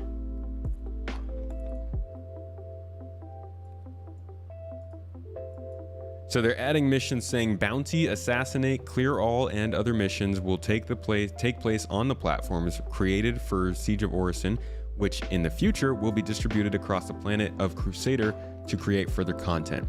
The idea of this being that these missions will take the place of outposts on Microtech and Hurston, or the buildings in ArcCorp where we can go and do other missions.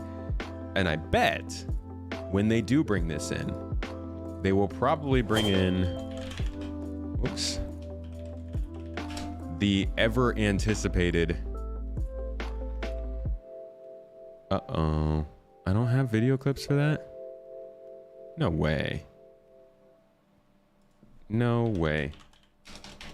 Building. Huh. I don't have footage for that. That's pretty surprising. Yeah, this is just the same.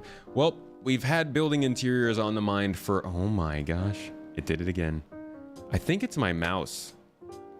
My mouse double clicks sometimes because it's broken, so it might be closing Google Chrome every time I click up there. We've had building interiors on the progress tracker for a while, and they've shown us some footage for it. I'm actually really surprised that I don't have it. I swear I remember it. So building interiors have been worked on since, wow, about as long as cargo. 111 weeks of work starting in Q1 of 2021 and going all the way into 2023. So that's 2 full years of work, and it might actually last longer. But I do think that at the point that they want to distribute those buildings around Crusader to give us more places to fly on that planet, we will be able to get into those building interiors, which would be a very cool, I appreciate that. The building interiors are going to do a lot to help make these places, these cities, feel better. But I'm quite surprised I don't have anything for that. Let me just look through my footage real quick and see if I missed something, because I'm pretty sure I have the building interior footage. What are all your favorite additions, though, that you're seeing so far for this upcoming patch? I think there's going to be a lot more that we'll see come in here. Smaller additions, things that don't go on the roadmap. Because we still have a few months before this goes live. So there's definitely some stuff that they might be able to fit in there.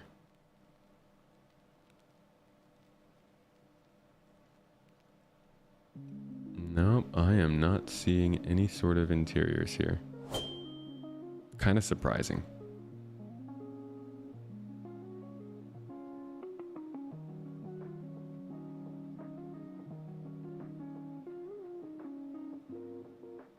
Makes me sad. Well, some of you may remember it from Inside Star Citizen. I think we saw it last year or something like that. They definitely were showing the work that they were doing with with building interiors. I think maybe I have one more possible term I could look for. That might be it. Let's see. Admin. Nope, don't have it. So we're gonna forget about that, but building interiors might be coming, and that might help. Logitech mice. Oh, dude, I go through so many Logitech mice. It's insane. People will cry about the atmosphere even more. Well, I mean, they better make it worth flying down into that atmosphere, you know. See you later, Wiki1. Cargo Refactor and PES are your main focus, as you probably are getting annoyed by at this point. Nah, I really want those to come in. Those are definitely a main focus of this next patch. Everything else is an extra. Persistent entity streaming, And to be honest, also Gen 12. I'd like to see Gen 12 fully switched over in 3.18. That's going to be important too. How's the verse treating me? It's doing okay. I haven't played in a little while, but you know, getting around, having some fun. All right, back to the roadmap. The gameplay additions continue to go. New interdiction scenarios. These are interesting because here's the description: adding new variations and difficulty levels of interdiction scenarios that players will come across while quantum traveling. If you look at the one below, environmental space missions, they say the missions that appear will be based on the probability volumes that player is currently in. So going back to this one, Toter Kenny, thanks for dropping 2 subs, my friend. Welcome. How you doing, Toter? Good to see you. If we go to old Grendel, thank you as well. Wait. Okay. Toter Kenny gifted that to Grendel. If we go to, where was I? What was I doing? Our quantum simulation videos. I'll show you all about probability volumes. So these are what is going to determine the kinds of missions that you run into when you're just flying around. Did you fly into Pyro and go near a planet? Well, there's a good chance that a pirate is going to show up, and that chance is probably around 70 to 80%. Whereas if you flew around Hurston, you wouldn't be getting the same sort of chances.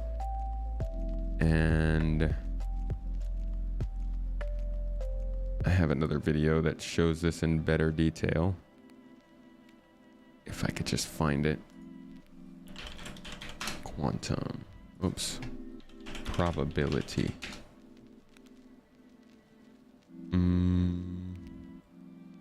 Here we go. So this kind of shows the relationship. If blue is security and red is pirates and green is cargo haulers, then you can see that as you are closer to this central location, you have a higher chance of running into pirates because you have a lower chance of running into security. And because the piracy is so high, that pushes the cargo haulers down quite a bit. Do I have another? No. So when you go into one of these probability volumes, what is supposed to happen is as you travel through them, you run into conflicts that are spawned by these percentages. So if you're in a high chance of a freighter being there, but also there's a lot of piracy, then you'll run into one and package it up and start a mission with both of them, freighter plus pilot there. So that's kind of how, oh, dang it. See, it did it again. That's how a basic random mission would work. And that is the idea behind... That's the idea behind these missions, which say the implementation of new missions and scenarios that the player will encounter as they wander around an area of space. So this is the first time that we're finally getting to see... Oh, do we get a super chat? Andres, thank you again for the $20 super chat for a new mouse. Yeah, I need to get a new mouse. Thank you for that. I appreciate the support. So that's the idea behind these missions. These are missions that are going to pop up for you randomly, dynamically generated based on what's going on in the world around you. We've been waiting for this for a long time, and the fact that they're using probability volumes will be the first thing that gives us a good insight into this overall quantum simulation system. The thing that I'm not so sure about is that they don't mention it anywhere on interdiction scenarios. And I guess the main reason is I don't know why. And I'm not sure if they're going to supply these interdiction scenarios with these environmental space missions or if they're separate, but I would have thought they would have also been based on probability volumes. So I don't know, but these are 2 mission additions that will also help to fill in that dead space, that dead time that you sometimes get in game and give us more to do. But the thing is, like you just said, so we got a raid from Morph. Morph, what's up, dude? How's everybody doing? Welcome in, Morph crew, Morphologist crew, the Morphies. What do you call yourselves? How's it going, guys? Welcome, welcome, welcome. We're doing a little preview of 3.18, looking at some of the new stuff that we're planning on seeing in the next patch, or at least that's scheduled for the next patch. Dreaming of it, baby. Yeah, that's right. I'm just going over the roadmap and looking at all the stuff we have that supports these features, if they ever happen. Getting ready for bed. Wanted to pass on the people to a quality content creator. Thank you, Morphologist. Good to see you, dude. I hope we get to jump in game again soon. It was fun playing with you. And I hope you have a good one. Have a good night. I'll catch you later, man. But yeah, these are 2 additions that will be adding new missions and activities and things to do. But I'm still curious with this interdiction stuff about how they're actually spawning this and whether it is systemic or just randomly placed like they used to be. Because when we first got interdiction stuff for this game, it was god awful. Just get interdicted 3 times in between a moon and its planet. So we'll see how they've improved it for this one. We've already looked at Salvage, so we'll go ahead and skip over that for now. But after this was the Drake Vulture. A ship that has been in production, or at least in concept, for a while. Why don't I buy a new mouse? Just don't really have, like, I have other things that I have to spend money on first. I gotta pay off some of the other stuff that I've bought for the studio before I start buying any new stuff. And the mouse works, it works okay for me right now. Gets kind of annoying, but I get by. So the Drake Vulture was in concept for, I want to say 3 years, 4 years maybe. I think 2018 or 2019. They sold for way over 100. What did the mice? Oy. It's a cool ship, and it's going to be one of our first introductions to Salvage gameplay. And they've shown us a lot of the development of it, a lot. From white box to gray box to modeling to VFX. It's all over the place. And it's a very cool, grungy Drake style ship. Feels like it was patched together. It's got cool features like the fact that you have to step up on the side of the ship to get in. It's not a big deal, but it adds to the character of the ship a little bit. And overall, it's going to be a really useful ship. It is the first ship along with the Reclaimer to come in with the hull stripping salvage beams.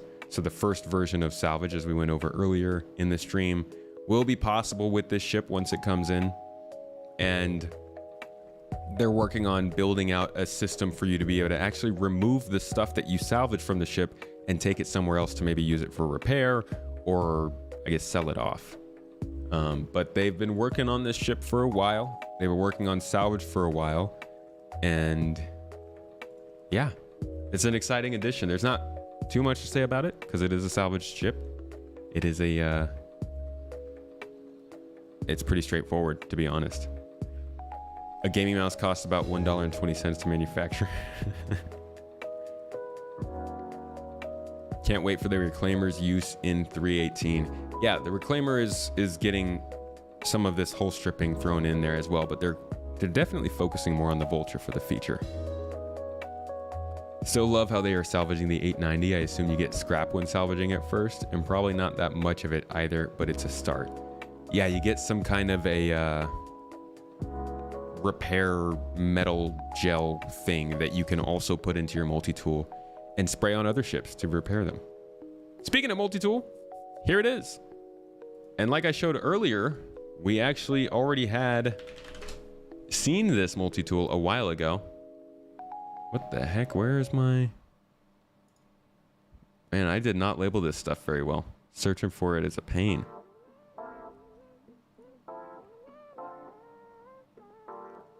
So you can see they were showing us this salvage tool a while ago, about a year and a half ago when they were first modeling it. They were getting animations done. They were figuring it out. Where it really took all that time, though, was the actual salvage gameplay. You can get a good idea of how it looks. It has that same sort of design. You see these little bars here? Oops. These little metallic bars here at the front are of the same sort of look as what we saw from the dedicated tool. Oops.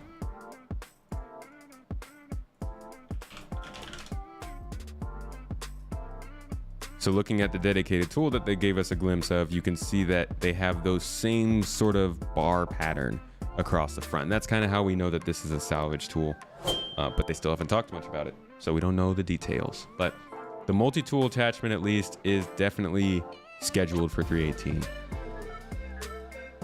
Speaking of multi-tool, do we not get one for free in the prison anymore? I heard that that is not the case, but I don't know if that's a glitch or not. Could just be a glitch. Do you worry that because of salvage, people will shoot on sight and just blow up any ship they see for the salvaging? I don't think it'll be worth it, because you're gonna end up getting a crime stat if you're in monitored space, and the amount of money that you're gonna get from scrapping a ship as much as you can before somebody shows up to kill you, probably not worth it. Ferrister, hey man, how you doing? Do we know where or how it stores the salvage stuff? We don't, but in the last monthly report, they did mention here,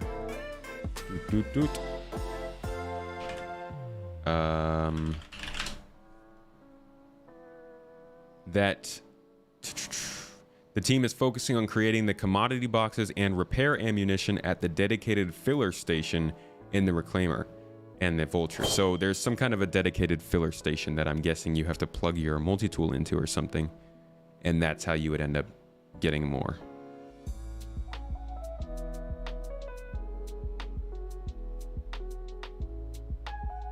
What is that?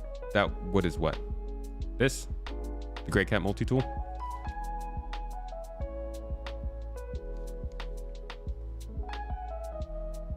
Always dream of finding destroyed remnants of a ship to fix your own.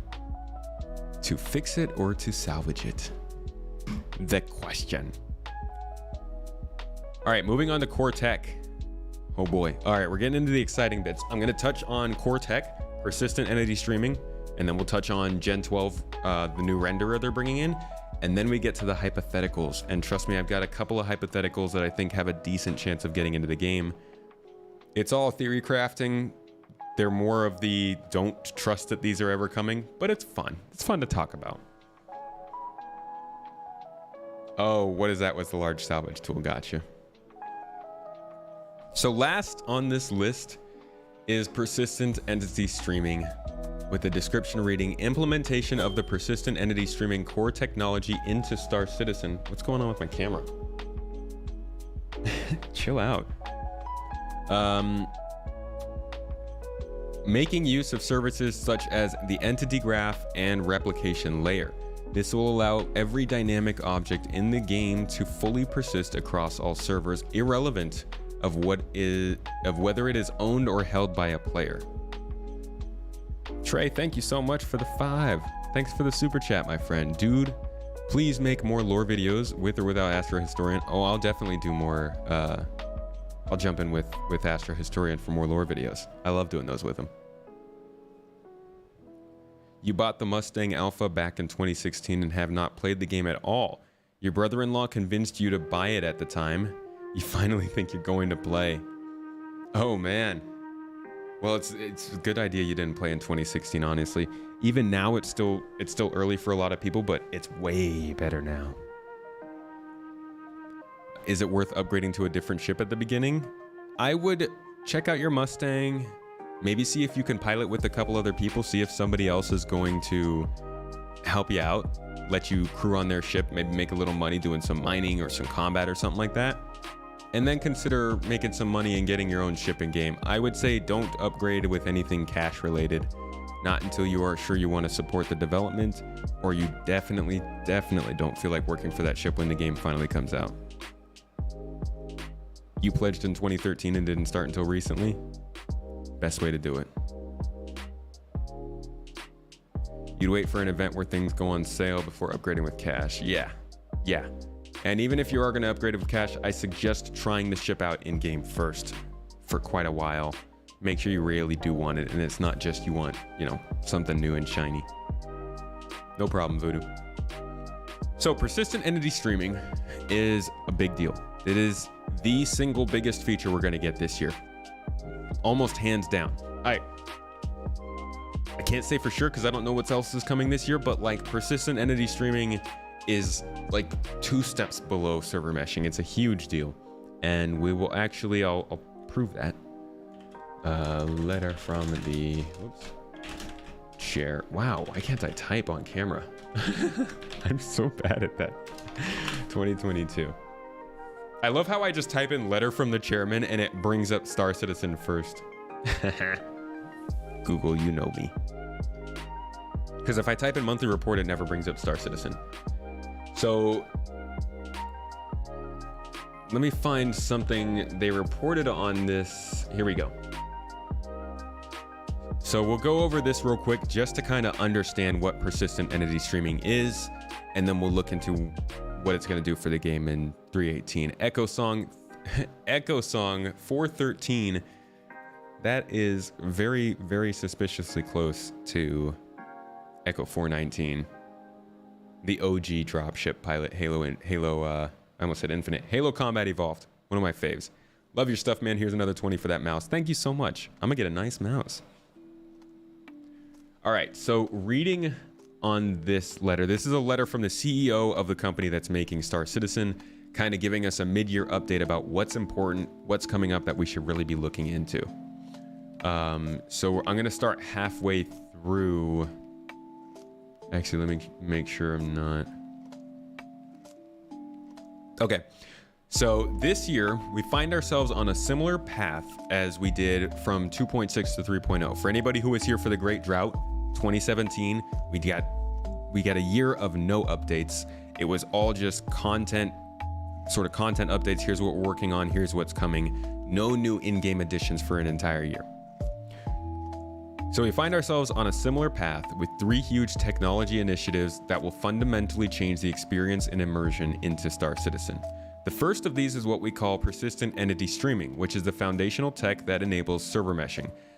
Server meshing is a big freaking deal. It's such a big deal. It's hard to describe how much we've been anticipating server meshing with this game. I think the first time I heard about it was 2017.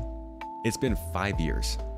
Literally, we've been waiting for server meshing longer than some people have waited for a game to launch, played the game, gotten tired of the game, and never touched it again. All in that span of time, we've been waiting for this feature. So this is a huge deal, and it's very exciting. And the first major part of that is persistent entity streaming. It's the hardest part of the work needed for server meshing and is the one that has required the most engineering. It fundamentally changes how we record the state in the universe and delivers a level of persistence that you don't see in other games.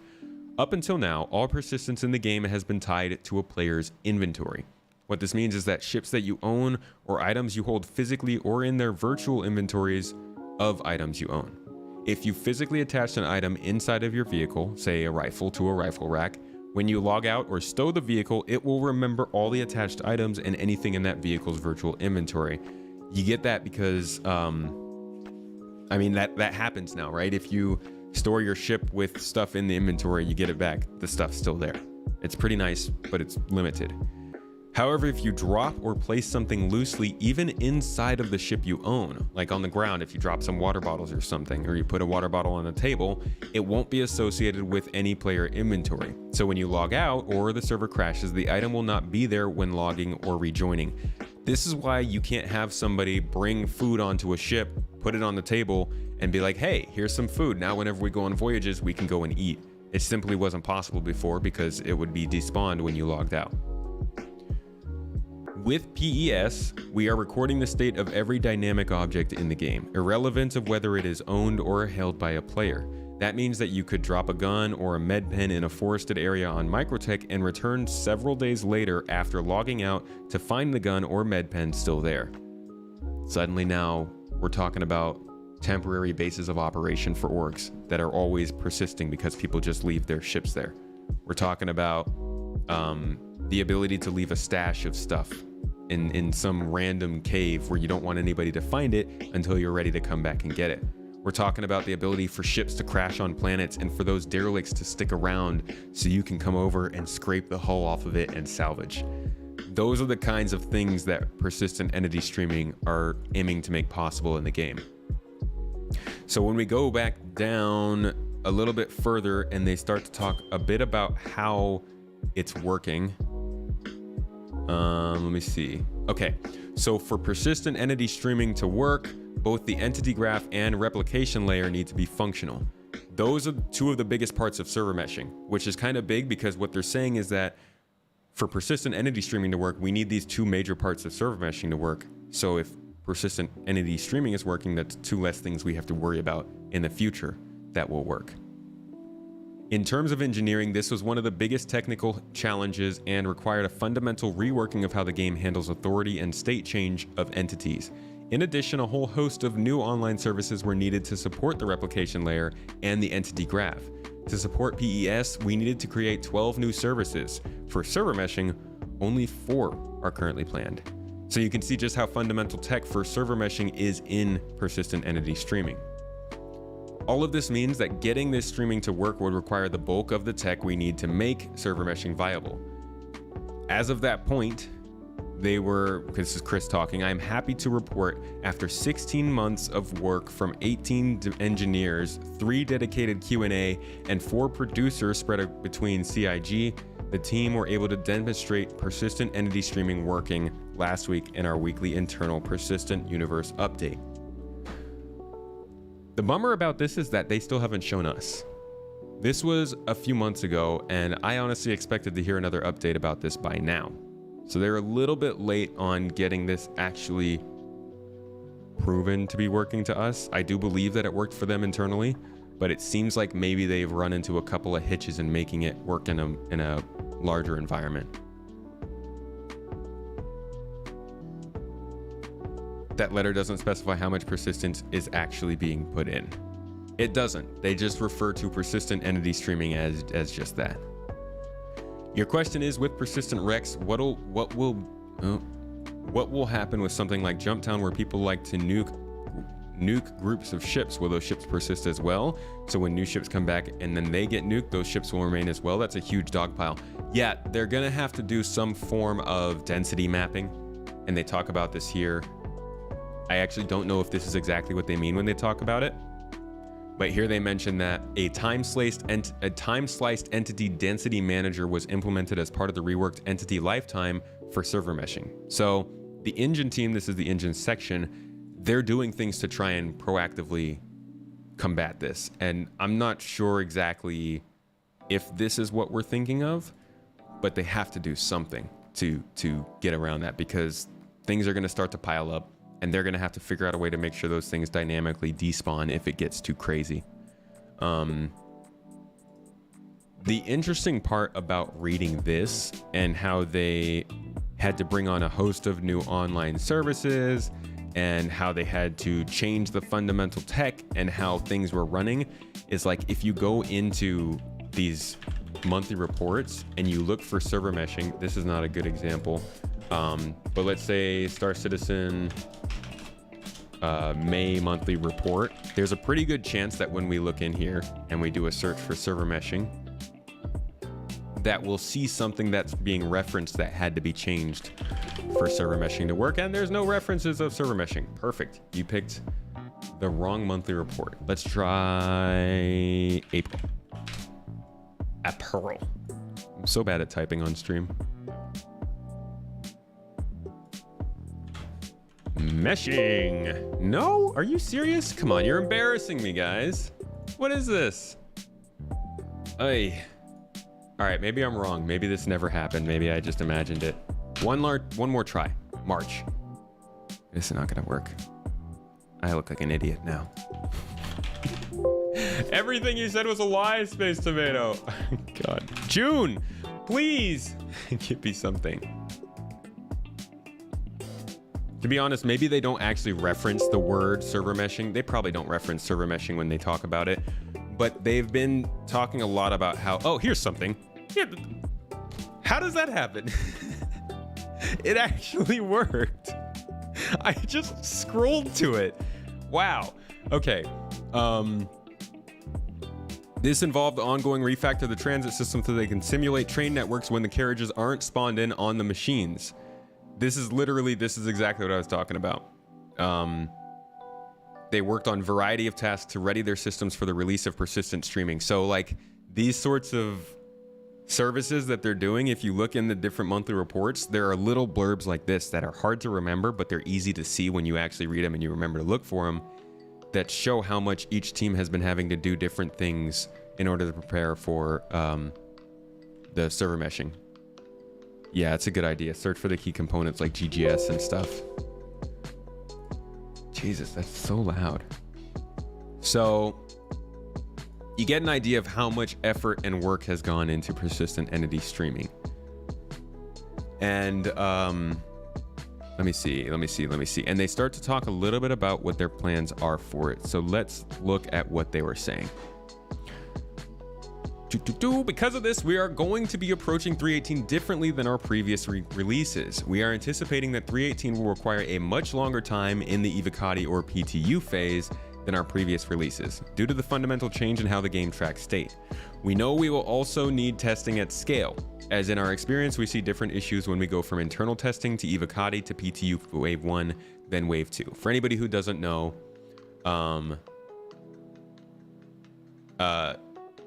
Evocati is like semi-open testing. It is backers, it is people from our community, but they are under NDA, so they can't leak anything at that point. They can't share that stuff with anybody else because just so that it's still very broken. They want to make sure that they're getting at least a decent amount of bug fixes in order to allow for the stuff that goes further into testing, PTU Wave 1 and 2, is a little bit better. Because as much as we all hate it, we are the marketing, right? The videos that we make of the game are what people see and get attracted to the game. So it's better if we don't share the stuff that is super broken and not ready for that public release, because they do need wide testing for Evocati, but they also don't really want to share it out yet. So testing Wave 1 is actually for people who have spent money on the game, which I don't like. People who have spent the most, concierge and subscribers, monthly subscribers. Wave 2 are people who are very active in the issue council and are constantly reporting bugs. So if you want to get into Wave 2, that's the best way to do it. Just for anybody who didn't know what those terms meant. Players do crazy things, and lots of players create lots of crazy cases we had not considered, which expose bugs and edge cases. Our guess is that it may be as long as 3 months in the PTU phase, but it is hard to predict. It is hard to predict, CIG. We can see that because we're currently in 3 months. We're almost 3 months away from the end of the year, and it's not in PTU or Evocati. So if they can't get it into Evocati by the end of this month, there is a good chance that we'll see the patch slip into 2023. But again, there's no knowing. This is all speculation.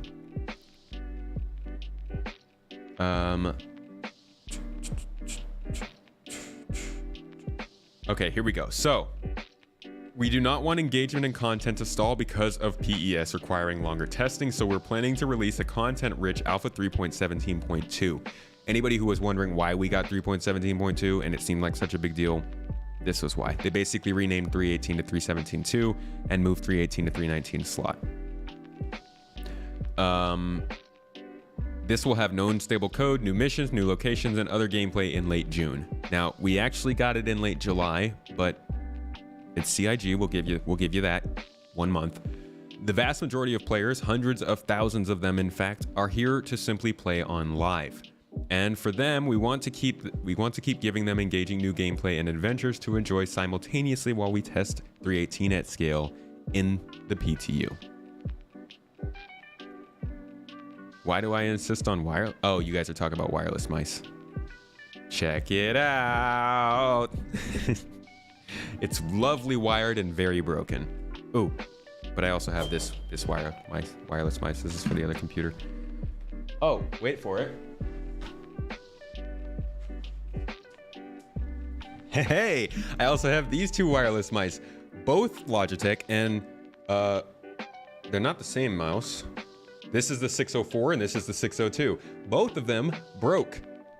And I didn't even get to take the plastic off this one. Logitech mice piss me off. The only reason I have them is for this freaking scroll wheel. But if it wasn't a thing, if I didn't play Star Citizen as my only game, I would not be buying these anymore because they suck. Logitech, make your mice better. I'm gonna have a massive archive of mice someday. I'm just gonna, this whole back wall Forget about all this. I'm just gonna have mice all the way down the wall, just one after the other. I'm like, this mouse is out of battery. Let me just grab it and start playing with it. Cause geez, it's just annoying. All right. Hello, Toddy. So, where were we? The goal will then be to get 2.2 to 3 months of testing on 3.18 and PTU for an Alpha 3.18 release to live in late Q3. I'm sorry. When does Q3 end?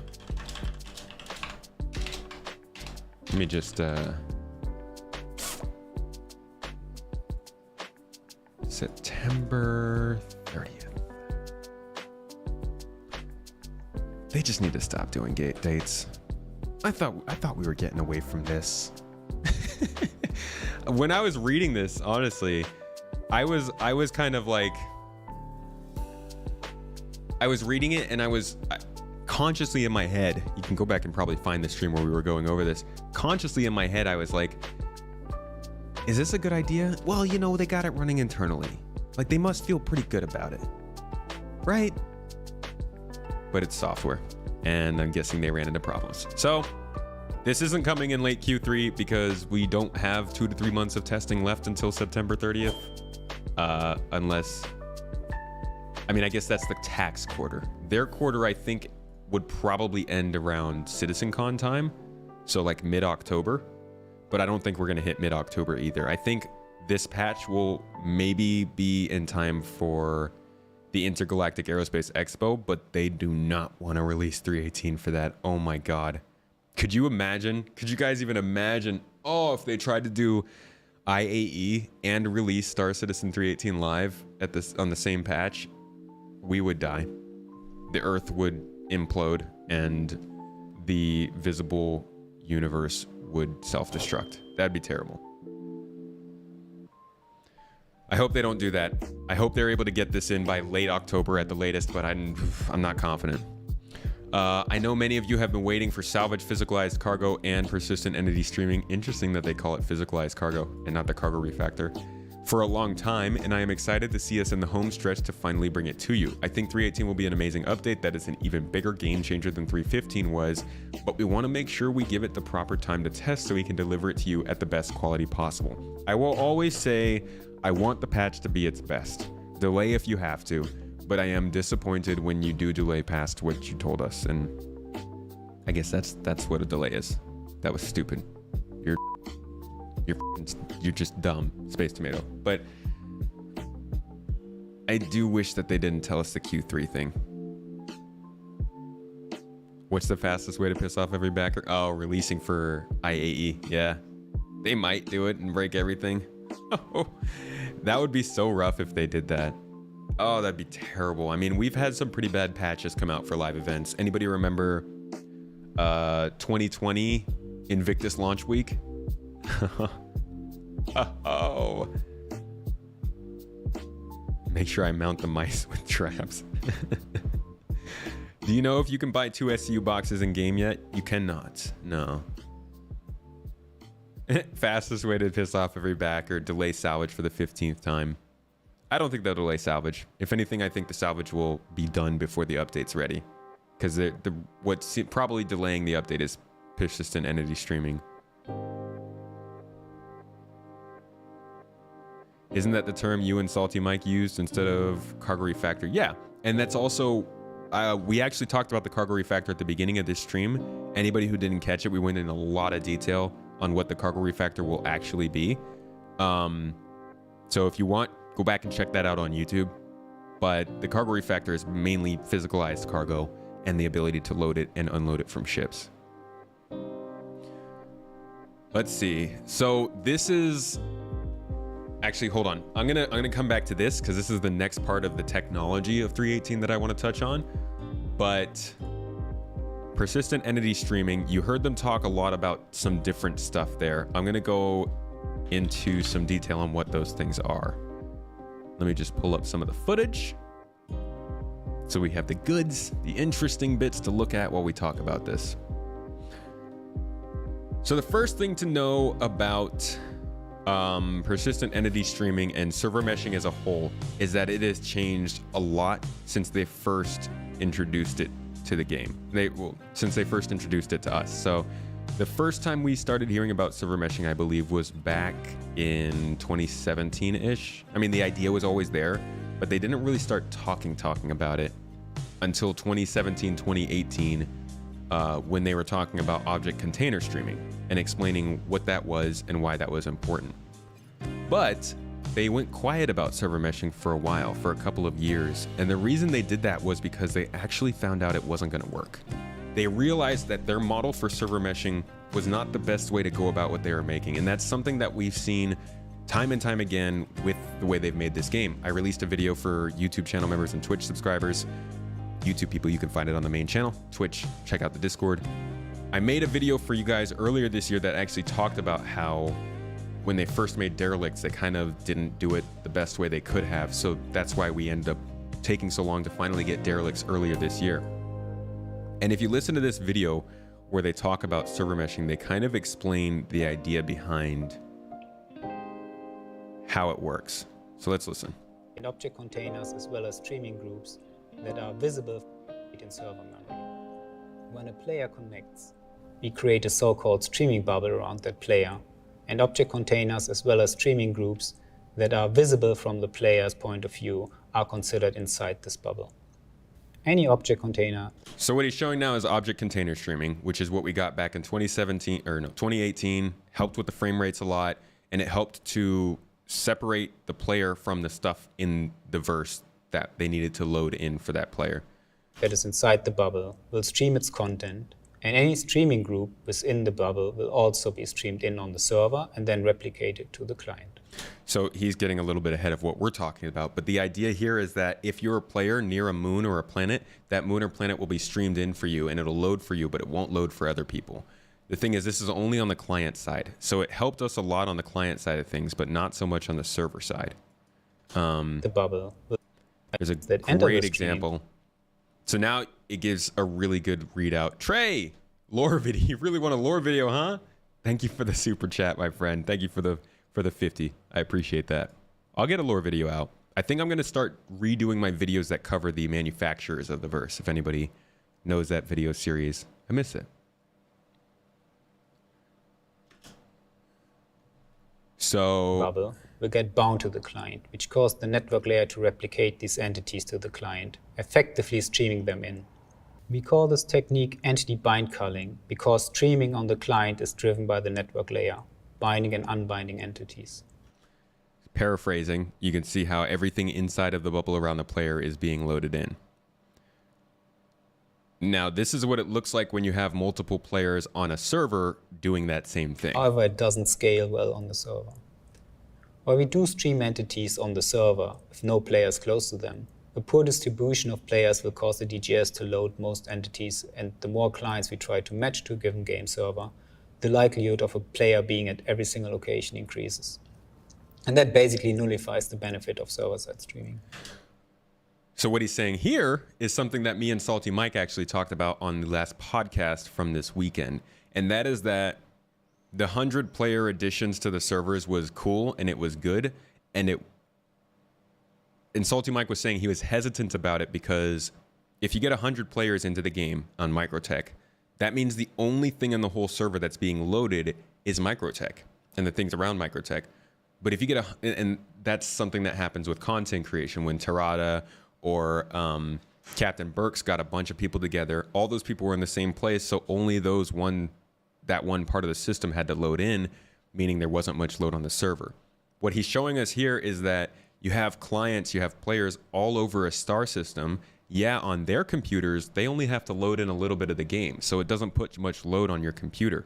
But it goes crazy for the server, because everything has to always stay loaded in on the server. So how do we solve this? The answer should be simple. Allow multiple instances of the game server. This is why they had to go back to the drawing board and figure out how could they do server meshing without having that problem. To work together so they can split up the work. Well, it's not quite that simple. Let's have a look at. So if a group of players are doing 6 separate missions, is it going to take longer to stream in the moon as we approach? I don't think so. I think that your streaming bubble would be bigger than that moon anyways, so it would already be loaded in on the server. Right? If you guys are all there, the server would load it in and it wouldn't really add additional load for the game as a whole. The current architecture.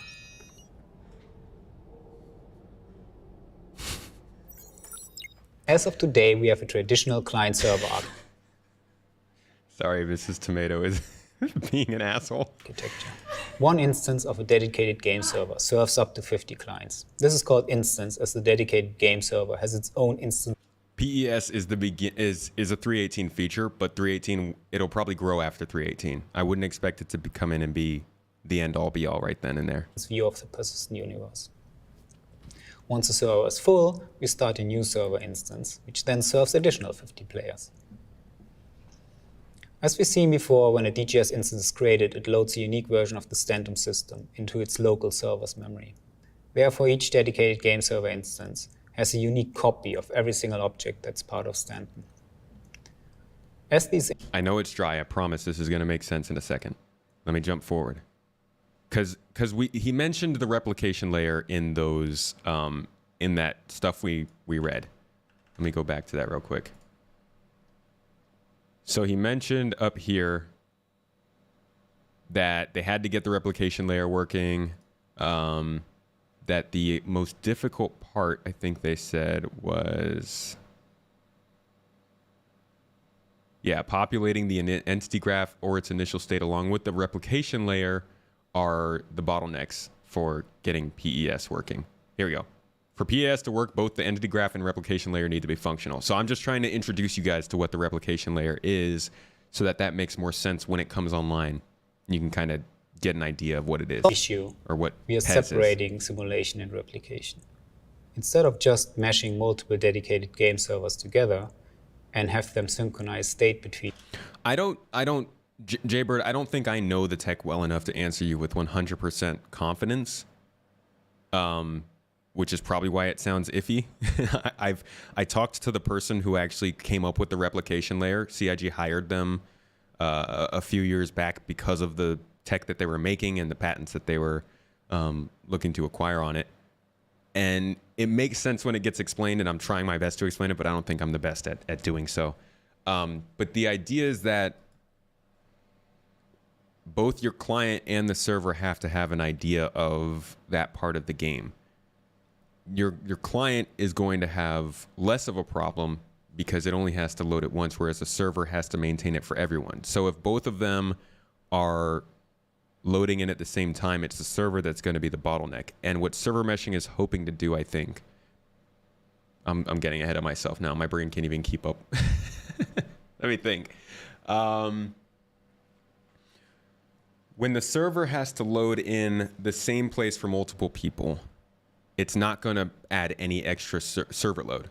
It's already loaded in on the server. You'll never have to load it twice on the server, so the server is good to go. It'll be on your computer side at that point. The client has to be able to load it in separately for themselves.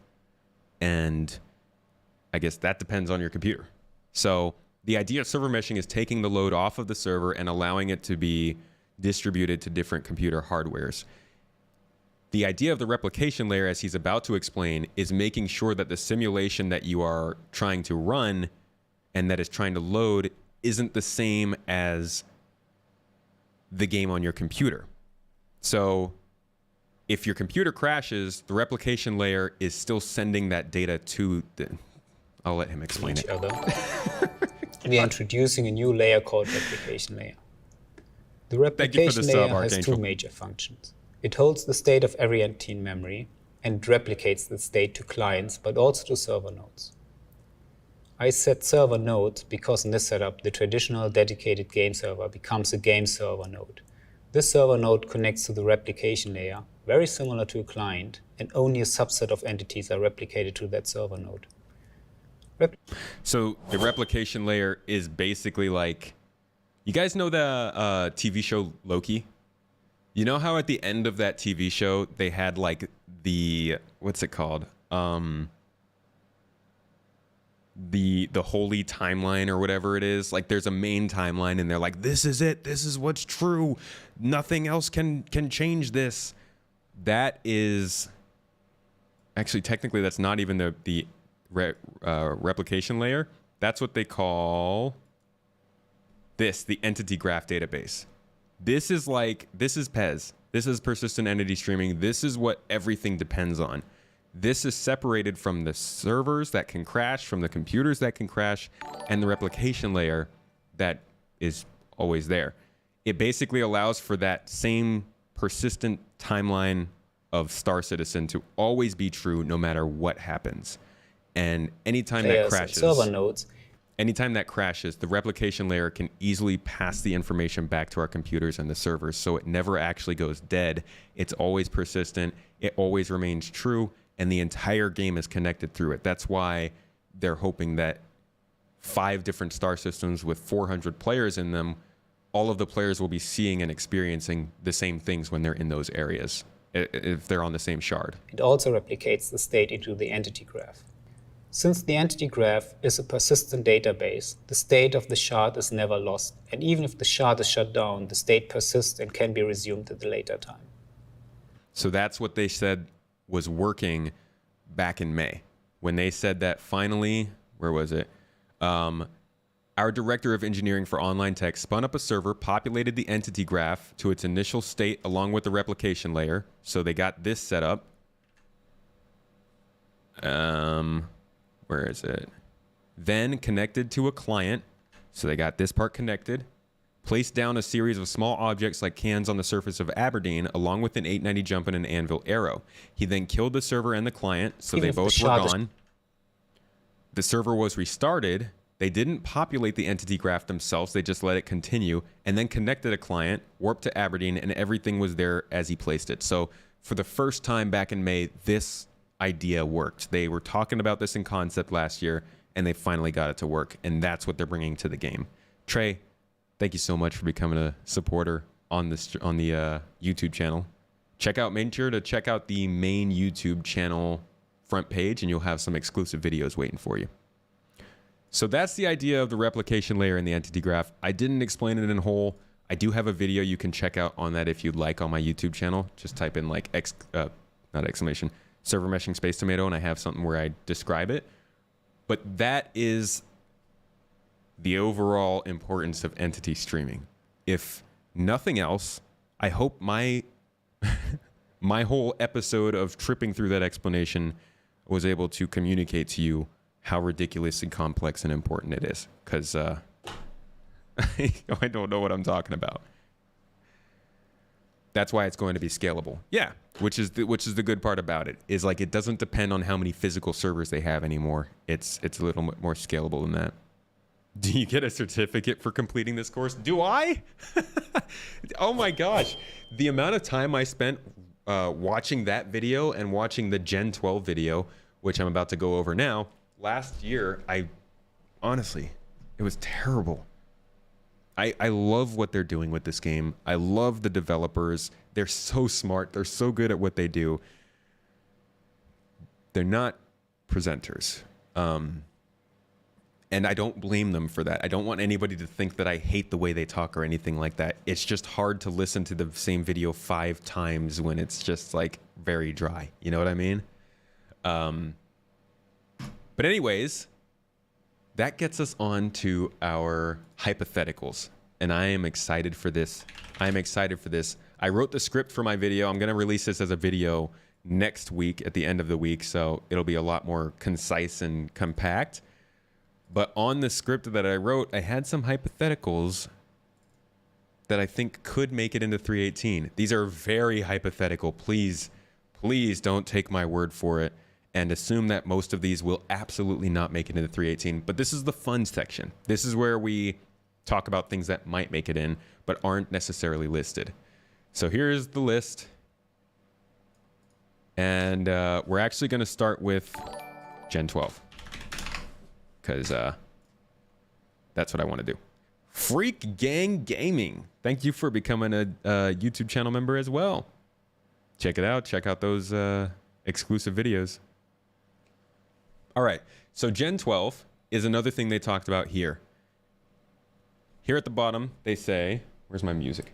Here at the bottom, they say, alongside our persistent streaming work with the engine and graphics teams, The engine and graphics teams have been making great progress on the second big technical initiative we've been working on the past 2 years. So these are two of the biggest things they've been doing the last couple of years. A complete replacement of our graphics engine with what we call Gen 12, which is multi-threaded and much more efficient approach to rendering, which gets the most out of modern graphics APIs like Vulkan. This allows us to utilize the modern graphics power of PCs more efficiently and not tie up the main game update loop with waiting around for draw call submissions and the like. We are looking at getting the bulk of this functionality in for the live release of 3.18 with the release of Vulkan functionality a little later, but hopefully by the end of the year, we're not getting Vulkan this year. But there's a pretty good chance we're going to get 3.18, Gen 12, big steps forward with 3.18. And for everybody who's always asking, you know, when is this game going to be optimized? Why does it run so slow? Why is the FPS so low? Why does it glitch around? The renderer is a big culprit. The way the renderer works is that it kind of runs things for all my electrical engineers out here. This is like the one little bit of electrical engineering I know. You know how you have a circuit and you can run it in parallel or in series?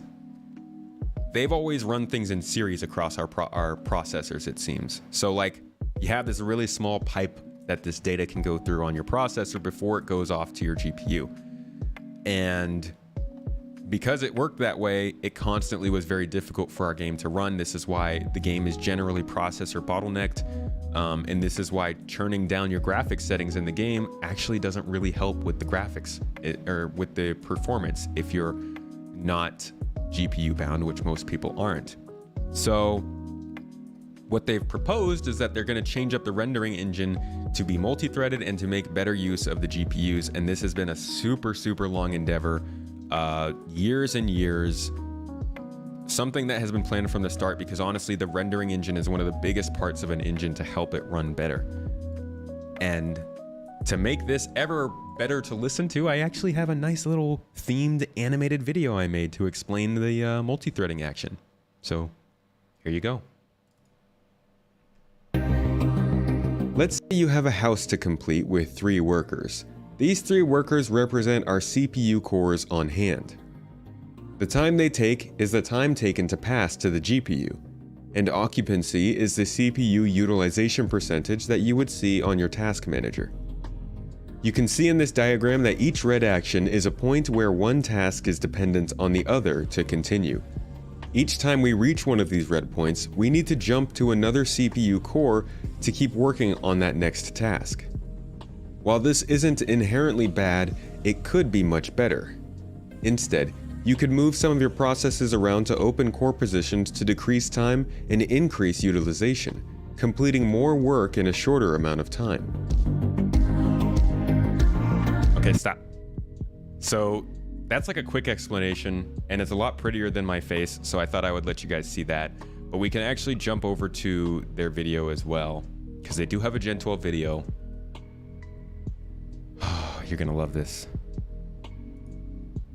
That may have seemed kind of dry, but let me show you what it's like to... I'll show you what the original version of that looked like. This is what it looked like. 50% full for this house. Now, this I didn't come occupancy up with of it 60% myself. isn't the direct reason that it takes 11 units of time, and that is in fact down to the critical I probably path do of show it work every stream. where- I try to explain the Gen 12. I realize that there's a lot more people in here than I normally have, so I imagine a lot of people haven't seen it before. The builder The copium is blocking the joiner, and the joiner is then blocking the electrician. So the obvious answer here is that you need another builder or multiple builders to work on this in parallel. It's the same kind of explanation. And if you jump forward, they explain a lot of like the render thread stuff, but there's one point here where they actually go into like the API and they show the whole idea behind Vulkan. Here it is. So this is like how graphics APIs have developed, and it's obviously been disjointed because that's the world we live in. And you can see that basically everything has been developing separately from each other. But at some point... Here we go. So Vulkan is here, and you can see that once it came into the picture, it kind of jumped on everybody's radar. PC and Linux were both able to do it, which is a vast majority or a vast amount of the gaming population. And CIG sees that as being useful to help render the game better. And so that's kind of what they're switching to. Oh, that's what they're hoping to utilize. Forgot which game was made in Vulkan, and the exact same game, more or less in Vulkan, had like a 50% boost. That was Doom 2016 Vulkan update. It's a good example of like how Vulkan can change the game. They actually call it a game changer. Yeah. Fine. Turn off ad blocker. Whatever. Wait, I just unpaused it. Losers. Nope, I'm the loser. It's paused. Let me read the freaking article. So they talk about in this article, oh my God. Okay, take my word for it. They talk about in that article how they made a bunch of gains from switching to Vulkan. And it's happened in other games before too. I haven't seen it myself, but I've heard about people talking about it in terms of game engines. So that's Gen 12, and I feel like it might be coming as a pretty big part of 3.18 as well. We can see that they're talking about it constantly in all of the engine sections of the monthly reports. They talk about it in the VFX and programming sections of the monthly reports. Gen 12 is like one of the most consistently appearing things on monthly reports this year. So I think there is a good chance we're going to see some pretty big bumps up in Gen 12 in 3.18, which could help us with our frame rates. Moving on from there, though, let's get into the more experimental stuff. FPS radar and scanning. This has been also, we've been waiting a long time for this. Also shows up in the last month report, as well as several others before it, because this is indeed another thing that, oh, I think it's actually down here. This is another thing that has been getting a lot of work done on it this year.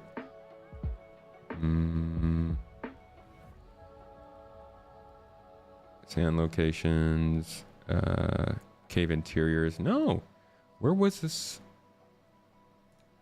Where was it in this? Maybe it wasn't in this monthly report. Oh, here we go. Some changes to scanning ping radar design were implemented for both vehicles and FPS gameplay to allow players to find and identify contact with greater ease. This actually might not be anything to do with this. What the heck? Oh my God, that freaked me out. I just saw my own account start posting comments in the chat. Holy crap. That was very concerning for a second. I was like, I didn't type that. That's not a thing. That is Mrs. Tomato on the wrong account. June monthly report. We can see other reports of the FPS radar in other monthly reports. I swear this is the same thing's gonna happen. It's not actually gonna show up, I promise. It's not gonna work. Yeah, it didn't work. They usually have it in the VFX sections. And they don't have it this time. They just have the star map here. So the main reason that I'm thinking it's possible for 3.18, although I highly doubt it's going to happen, is if you go on the progress tracker and you look up the FPS stuff, radar and scanning is ending this month or this quarter. And they've just been talking a lot about it. So it doesn't mean it's a for sure thing. It's definitely not a for sure thing. I'd say there's less than a 10% chance of us getting it, but I would say 3.18 or maybe the next update, we might see it. And if anybody was wondering what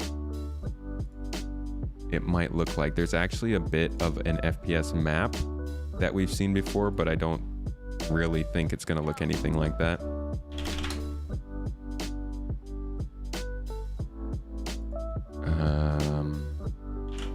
See, UI. Click in here. So if you look at this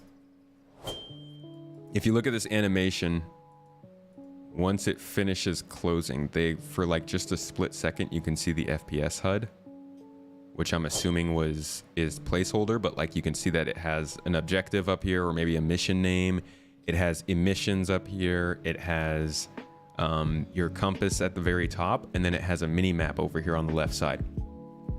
So this might not be exactly what it looks like, but they had concepts for it. They had previs for it going as far back as 2020. So they've definitely been working hard on it. It's been showing up on the monthly reports a lot. The 91 weeks of work for it are supposed to be scheduled for ending this quarter. So it's possible. Who knows? There was also a good increase from DX11 to DX12. I bet, yeah. I think are they not doing DX12 for Star Citizen? Are they just going DX11 and then building an engine that'll allow for the Vulcan API? Or do they have to go to DX12 first? I don't actually know. Been wondering about the HUD, been seeing different ones. They do actually kind of show you different ones. So that might not be...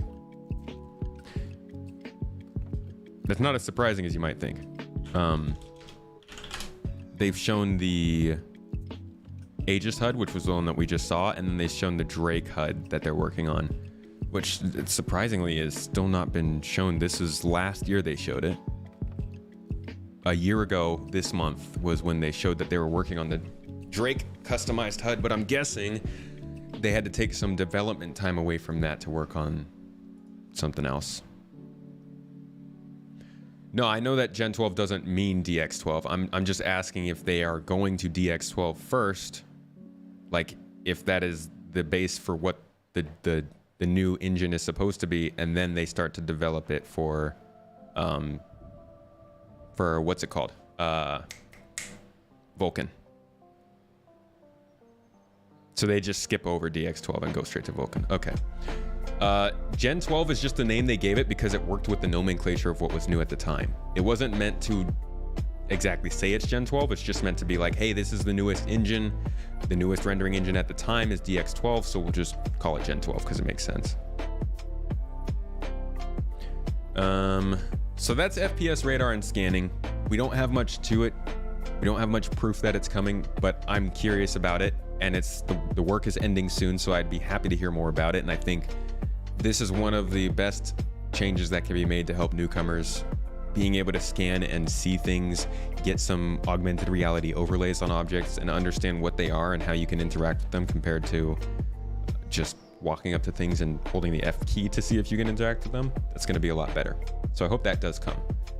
Map and radar is the next bit, and this is the bit that we hear more about in these updates, where we see things like the star map being worked on, hooking up quantum travel or contextual menus to make the process more intuitive using the star map. They've talked 2 months in a row now about making sure, you know what? I bet you they're talking about it this far back. They've talked for 2 months in a row now about making sure that clouds, space clouds, render in the star map. I don't know why that's such a focus for them, but I guess maybe that's one of the last obstacles. It could also be them kind of hinting to us, hey, we're putting the finishing touches on. Space clouds rendering, not super integral to this system working, so get the hint. It's coming soon. I don't know though. They talked about it again here though. This is back in March, where they talk about maps and radars. The team focused on the basics of a full screen version of the radar. A full screen version of the radar. I actually don't remember reading about that. That's exciting. And adding the ability to zoom in on contacts to see their 3D models. So like these maps and this rework of this system is pretty hardcore. 3D models of players, full screen radars, rendering space clouds. That's fun. You'd like to be able to place bookmarks on the space star map? Oh gosh, same here.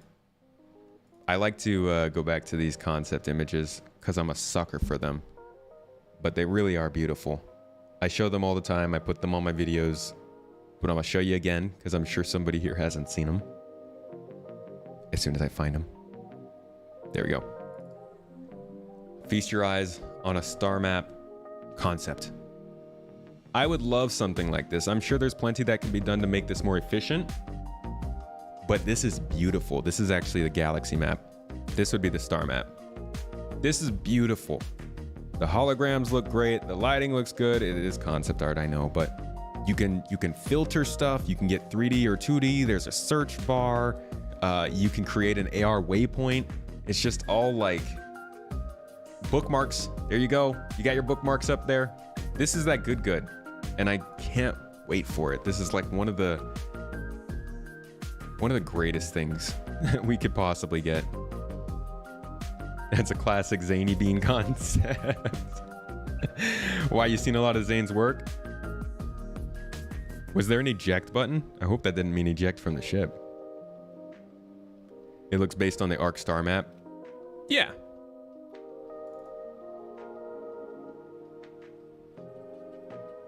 I also like this little bit of detail, commit to helm.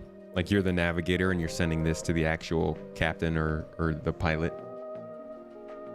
And then they also developed some mobiGlas versions. Actually, no, this is in the ship. Here we go. A mobiGlas version, which is with the old mobiGlas model, but still the same ideas: waypoints, filters, search bars, bookmarks, all stuff that we're hoping to get in the new star map.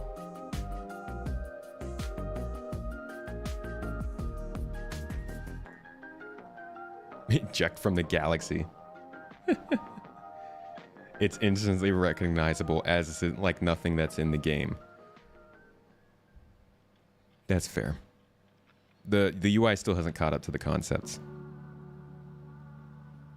Zero Creator, what you read, Vulcan and DX12 are fairly similar in performance anyways. Vulcan with more FPS, DX12 smoother, but that doesn't mean much if there's no comparison. Yeah. The current star map doesn't look good. Oh, Fiero official. The current star map sucks. This is the worst part of the game.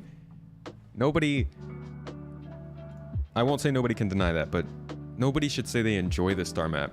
It's like slapping yourself while trying to wash your face. I just feel like navigating the star map is the opposite of navigating the star map. Some voice integration would be cool, yeah. Hey ship, get me home. I'm drunk. Okay, mobiGlas building blocks rebuild. Here's a good one. Another one from the progress tracker. We got a rework here that once again has been going on for a decent amount of time, 37 weeks. Now, I don't think this is going to be in 3.18. Honestly, I don't. I do think that this will be in any clip of Squadron 42 that we see that includes the mobiGlas. But I'm just not really...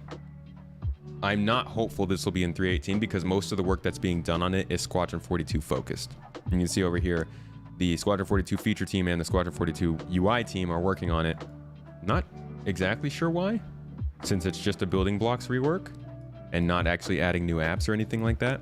But maybe we could see something about this year. I don't think it'll be in 3.18 though. I'm not sure why I had it on this list. It's a bad idea. Bad addition. Bad tomato. Player interaction experience. This is the first version of the player interaction experience.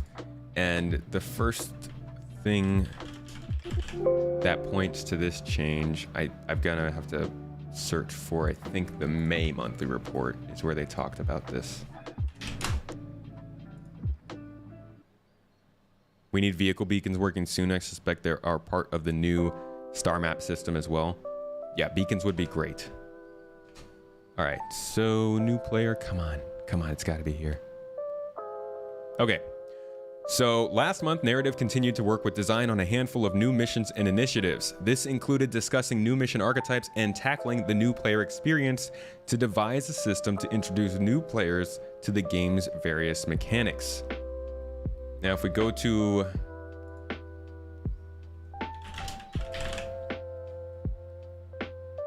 here, we can see that, yes, indeed, the new player experience was, oh, no, sorry. This is not what I wanted.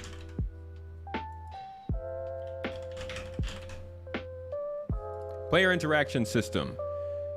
It is a holistic array of complementary features and systems all related directly to the player. Player status, item status, environment status, as well as interactions with both the game world and objects within it are covered under these systems. I realized that I highlighted the wrong thing.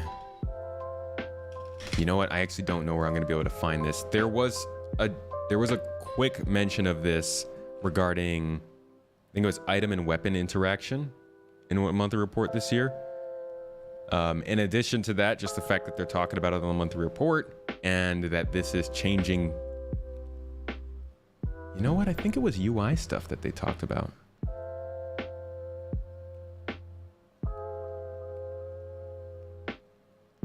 Yeah. So this, I think, was what I was getting at. Environment status, player status, interactions with the game world. So like reading into some of these monthly reports, you'll see them mention things like updating the visor and lens with the building block system, focusing on weapons, the actor status display, and law-related elements, the actor status display being the important part there. And let me see if there's anything else.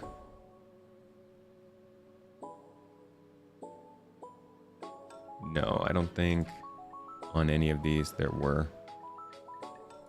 But every once in a while, they'll mention something along the lines of interaction or the visor and HUD system or AR, augmented reality overlays and stuff like that, which I think is kind of hinting at this new interaction system. And the fact that the work is scheduled to be done this quarter means it is also possible. Definitely nowhere near a guarantee, but possible. One thing they should really add before they even really broach on exploration are survey spikes, which allow you to plop down on a rock and have a permanent marker you can QT to. Yeah, the ability to set an AR marker, which is actually something they've talked about. I'm probably not going to be able to find where they talked about it. I'm not having good monthly report luck today. But they've talked a little bit about AR markers, which I believe have to do with the quantum system that they're reworking. Let's see if it's here. Here we go. The UI tech team continued refactoring the AR marker system, with the UI artists creating different icons. It's only a sentence, but it could be AR markers for quantum traveling, or at least for the star map itself. And as you can see, they talk about it here too. The UI team progressed with visuals and underlying features of the new star map.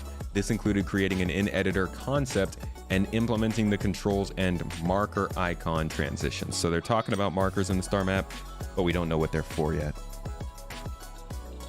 See you later, Zero Creator. Thanks for hanging out.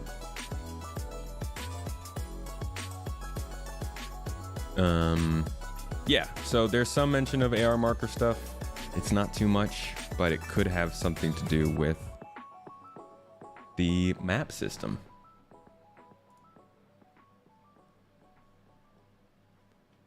Look up and check the skies for crisscross white lines here in Bodrum. I've been noticing a lot of those, and it's unusually hot and humid here now. The locals are saying this is unusual weather here.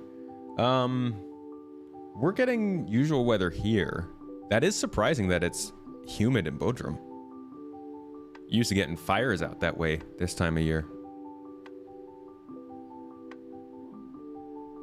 I don't know, man. Sounds like those jet planes are, what is it? Chemtrailing y'all. JK. So that's the first bit of the interaction system. I'm actually really excited for how this all goes because the other ones sound really good. And here is that visor rework. So this probably means that visor and lens stuff won't come with the first system. And it's that time. Be right back.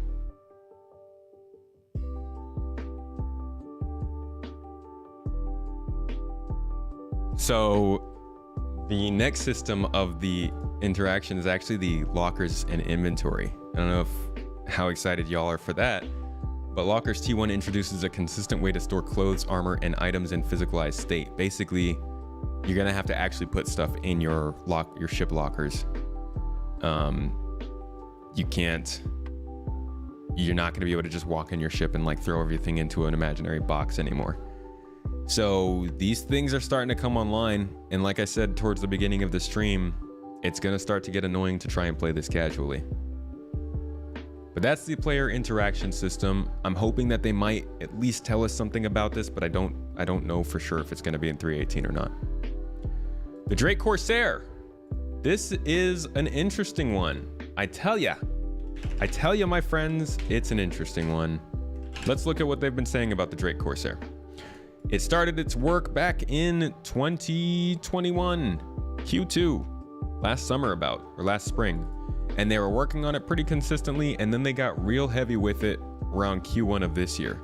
We started to hear a lot of things about this. We could probably go back to the March monthly report, look at the ship art section, and see if they said anything. Yep, here we go. Significant progress was made on various parts of the Drake Corsair. The co-pilot dashboard was designed and built with an overhang for better visibility, while the co-pilot seat is nearly complete and now features a mechanism that moves it down into its final position. Yeah! Love a seat that moves. So they're talking here about how it's progressing with the gray box phase, how they're working on crew quarters, engineering room. We jump forward to the May month report. Go to the ship art section, and they're talking about the Drake Corsair. U.S. team continued to build the Drake Corsair. On the interior, major passes were completed on the turret, airlock, and manned turret cabin, while most of the crew quarters were finished, including the captain's quarters near the cockpit. The entire cargo hold was blocked out, and details are currently being added. All right, so that's March, that's May. Let's see February. I went out of order, but let's see. And in February, it was being talked about.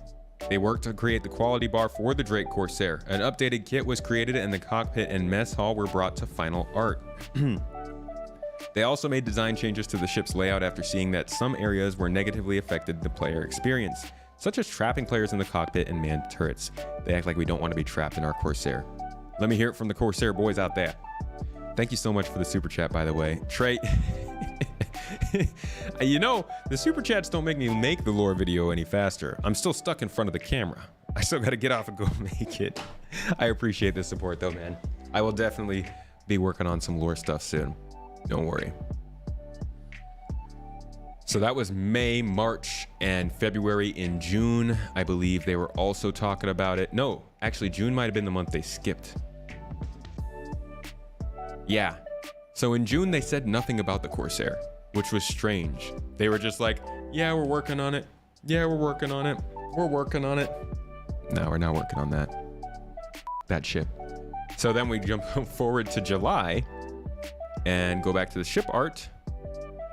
And lo and behold, they're working on it again. The Drake Corsair got its final pass while supporting system design on the gray box, taking the main, retro, and MAV thrusters to the final stage. The port wings were also detailed and are almost ready to hand off. On the exterior, the nose was further detailed and modifications were made to the decal texture to standardize the official Drake font. So the Drake Corsair has been seeing a lot of work this week, and they're talking about final passes. They're talking about bringing the thrusters up to the final stage. I don't know if they've talked about the VFX yet. That's really when you start to know the ship is going places, and they start mentioning things like VFX, but they don't always talk about VFX for every ship. But it sounds like the Drake Corsair is getting really close to completion. We can see that the work is supposed to end this quarter, and to be honest, let me get back to my footage real quick. We've gotten plenty of footage of it being worked on in various states, on various parts, with various things going on. It is definitely very far along. So there might be a chance that we see this in 3.18. It hasn't been added to the release view. They haven't mentioned anything about the functionality of the ship being done, just mainly the art stuff. So we don't actually know what the tech animation looks like, what the VFX looks like, or any of that kind of stuff.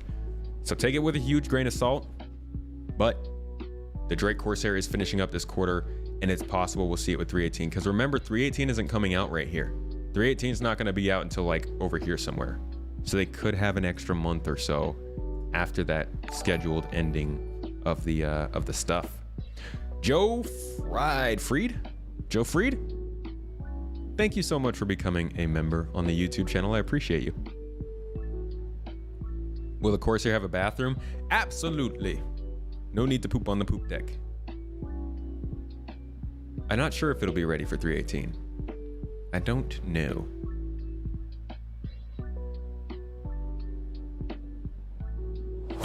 You just check the official video. They said they don't have to do DX12. Cool, yeah. Why does it have a keyboard in the cockpit to talk other players? Actually, this was when I first saw Starfield. This is what I thought of. Like, if you go back, actually, I guess when I first saw Starfield, I thought to myself, wow, that looks like a Drake design. If you go back to the Starfield reveal trailer. No, not the reveal trailer. It's just the trailer. It's not. It's the newer trailer from last year. Yeah, this one. If you go back to this and you look at the old thingamajig that he uses to kind of launch the ship off.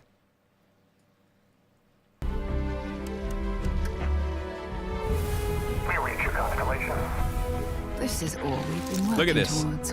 Does that not feel like Drake in a different universe? Like it's got that same tactile feel, flippy switches and pushy buttons and scrolly scroll wheels and stuff, you know? Look at that. Come on, right? Like, so I saw this and I was like, oh boy, I hope we get a Drake ship with a cockpit like that. And then they came out here and they gave us the Corsair cockpit and it looks like that. And I'm like, yes. So I really like the cockpit in this ship. I like the ship as a whole. It seems like a great multi-crew ship. It's a good size. It's a unique design. I'm super pumped for the Corsair. Has a chance of stealing my favorite spot from the Mercury, but we'll see. Looks like the Cutlass controls. Yeah, they are pretty similar, I think. They probably actually used some of the same stuff. I just have not spent enough time around a Cutlass to remember. The Corsair's turrets, if they can't converge frontal targets, will be kind of meh for what it's worth, but you'll still have a very solid overall coverage if it do got them flippy switches. Them flippy switches! It's also an exploration ship. So they say. It's officially listed as exploration, so I don't know. Have you heard of Caleb City, a YouTuber? There's a video called Getting a Tour from the one that named all the ship areas. That poop deck, bruh. That poop deck. Is it better for you if people subscribe on YouTube, Twitch, Patreon, PayPal? Patreon's the best way. Patreon allows me to give people more perks and all that jazz. But if you are here for the exclusive videos, like if you really want easy access to exclusive videos, easiest way is going to be becoming a YouTube channel member. This game is screaming, play me in VR. Seriously, it would be so cool. You think it should be as maneuverable as the MSR? You think so? I was thinking it'd be less so. But I'll be interested to seeing how they compare. Is the 400i just a sightseeing ship? Yes, it is an exploration ship as well, just like the Corsair. But there's no exploration functionality in the ships yet. So, can't do much. Is it listed as a touring ship? I thought it was an explorer. But maybe not. I do not know. I thought the 400 and because the 600i has an exploring variant and a touring variant, right?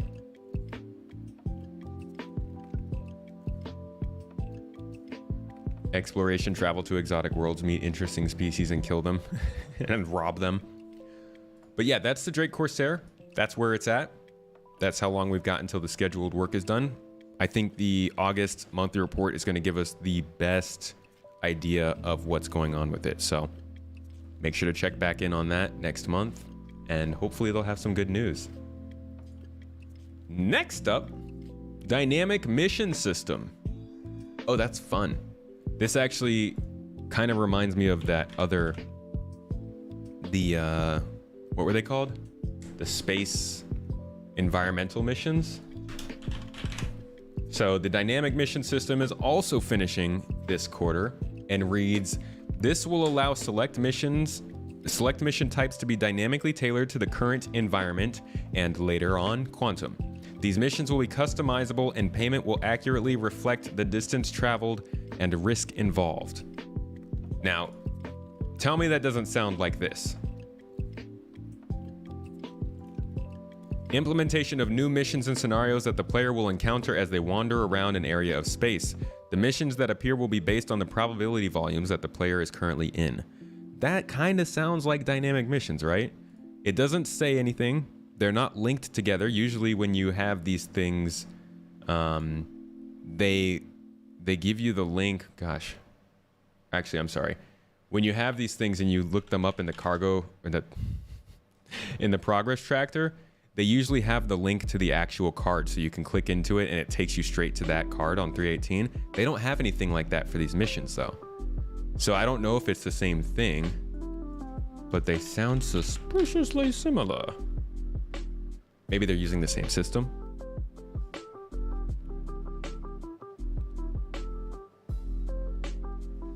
Expedition and touring, technically touring is just a form of exploration. But CIG is inconsistent about it, uses exploration and expedition interchangeably, and weakened it comes to the 600i. But I always thought of exploration as the idea of finding and reporting new things, whereas touring is about going and seeing things that are already known. Like you have a destination when you're touring, you don't necessarily have when you're exploring. I figured those would be different jobs in the verse for people. Some people would take an 890, take some fancy patrons out to, I don't know, Ellis and look at cool stuff.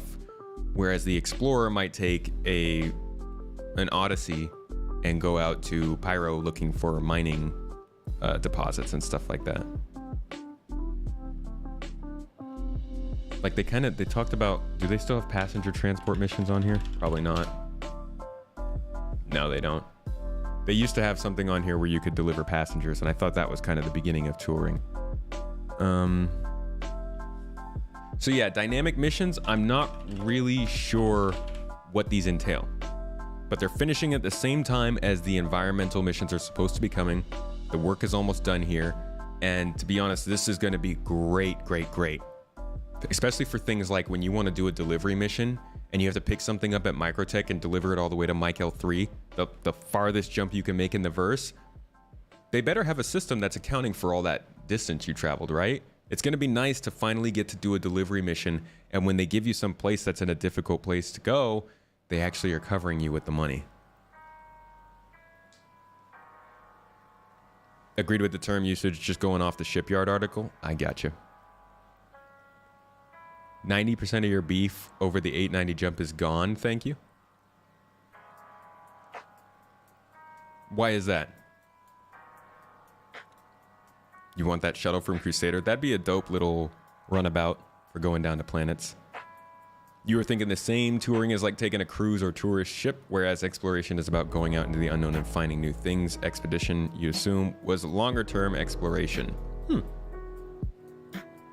I can see that. I always thought of expedition as being like a synonym for mission. Like you could just throw it around if you wanted to, but...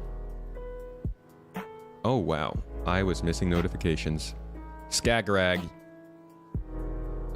subscribed. Archangel, I think, was the last subscription I saw. Sorry I missed those.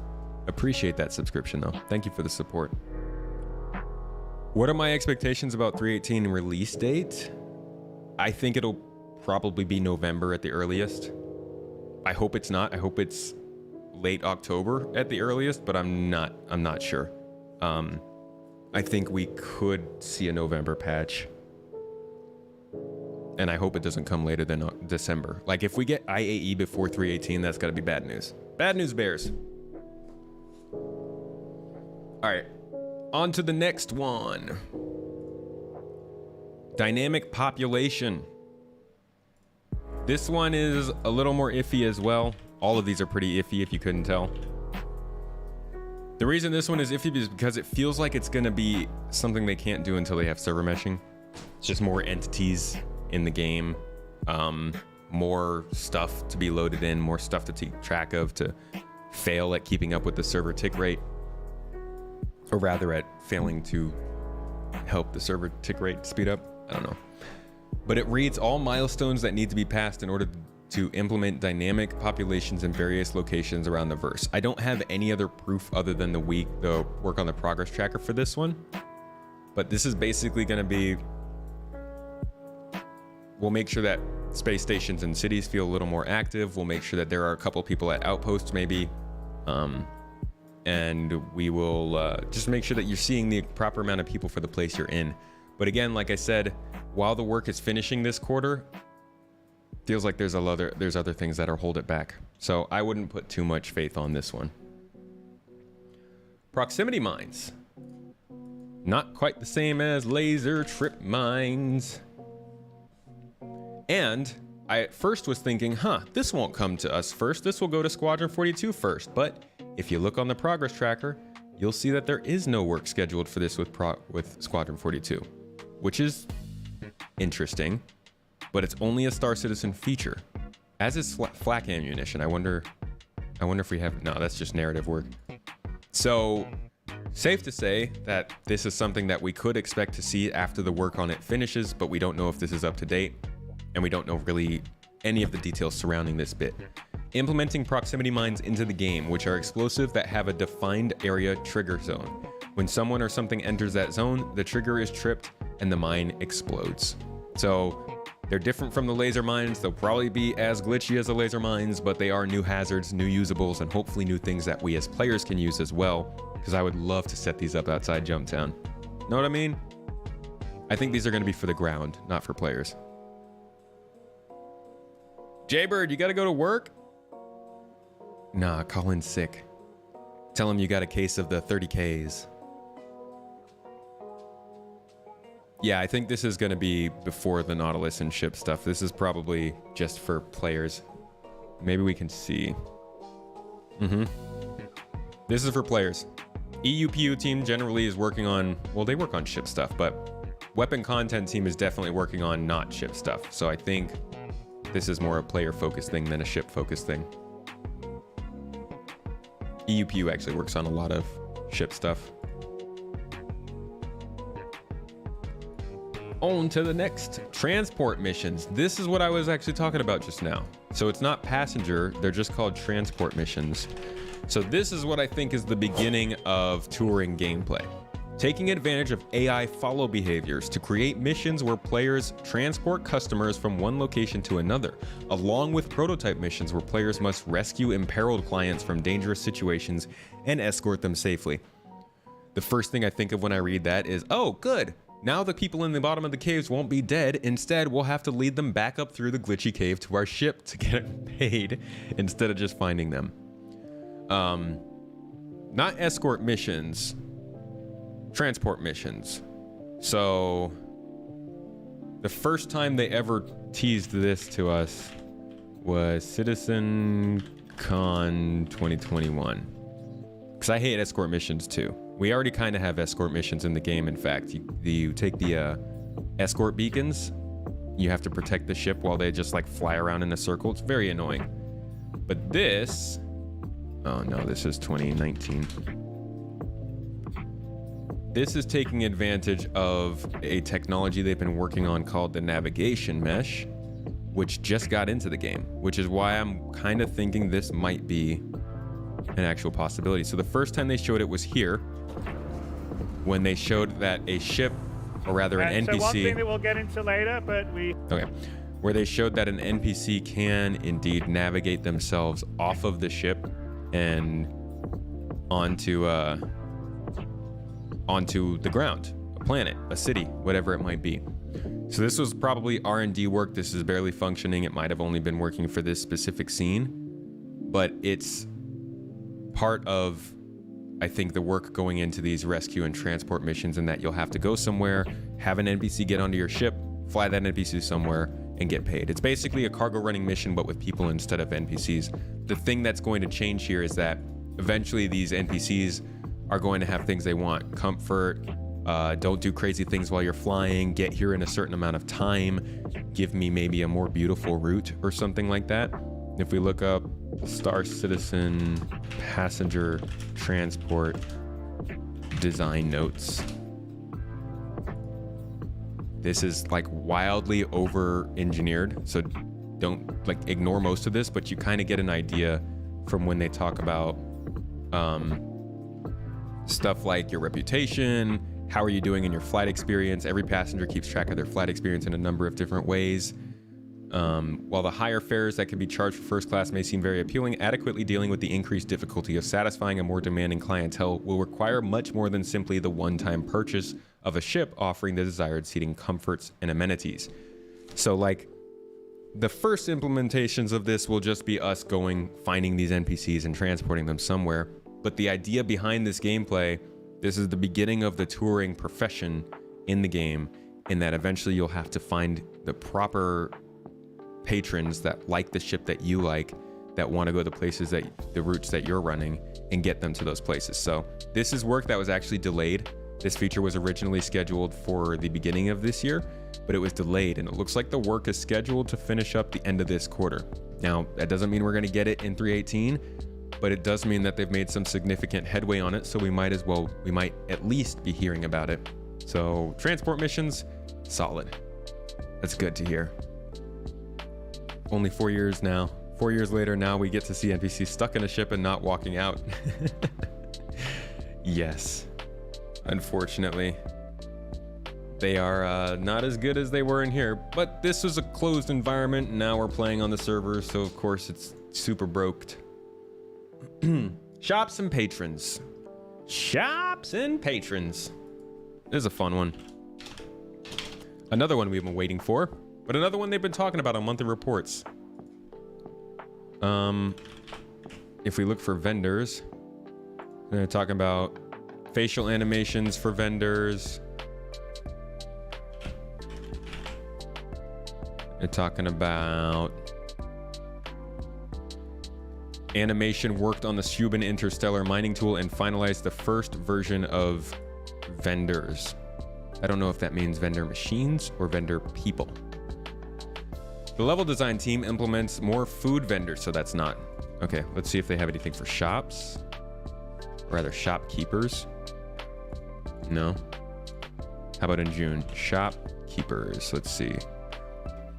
In June, a new narrative-focused AI designer joined the team and began improving the current shopkeeper behavior by expanding the variety of voices and dialogues. However, this AI is placeholder until the team finished converting the bartender to support different shop types, including food, clothing, and weapons. So here's a couple mentions of that. The writers created several scripts and had recording sessions for the Frontier vendor, so these guys will be coming later, but works in the same vein, who will populate bars and shops. Workshops, yada yada. And then there's also a quick mention here of the animations that patrons can do.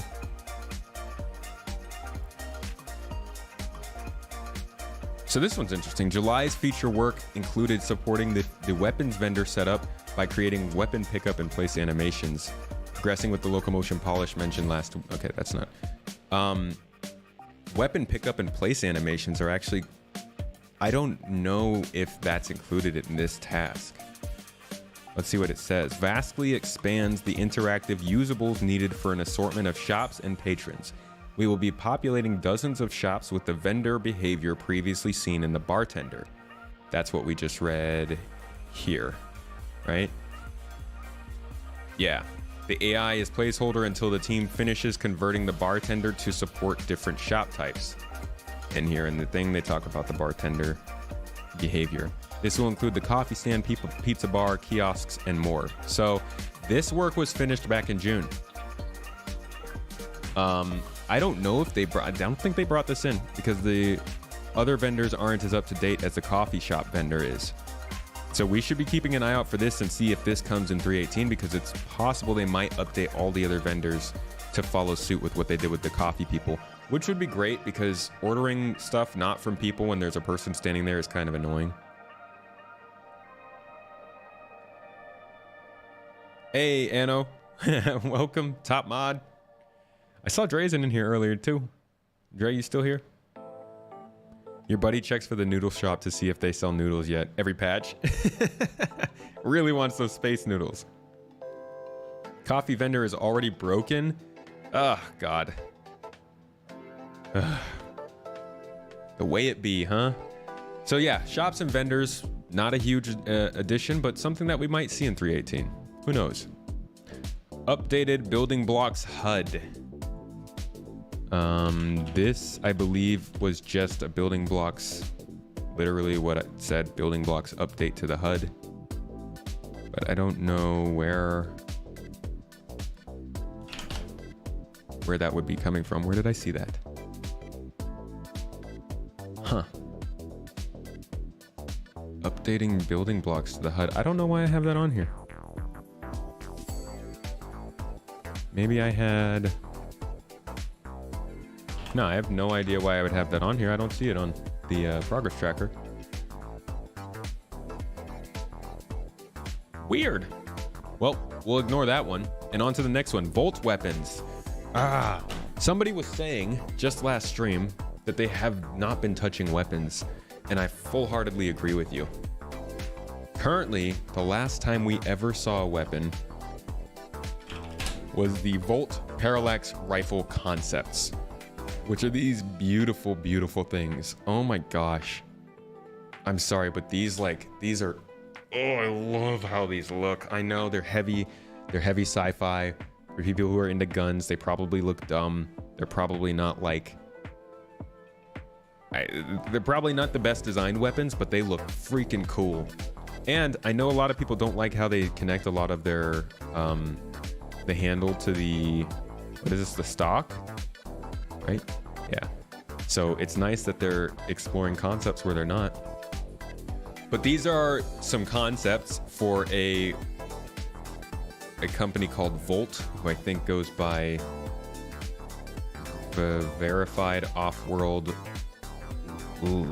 Lightning Technology. I don't know. I don't remember what they're called.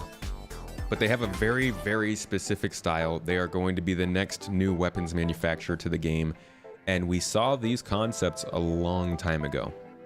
Now, they come with a different damage type, so that might be why they're being delayed, because they are kind of slow on making the damage types for these weapons. But if you look for the weapons,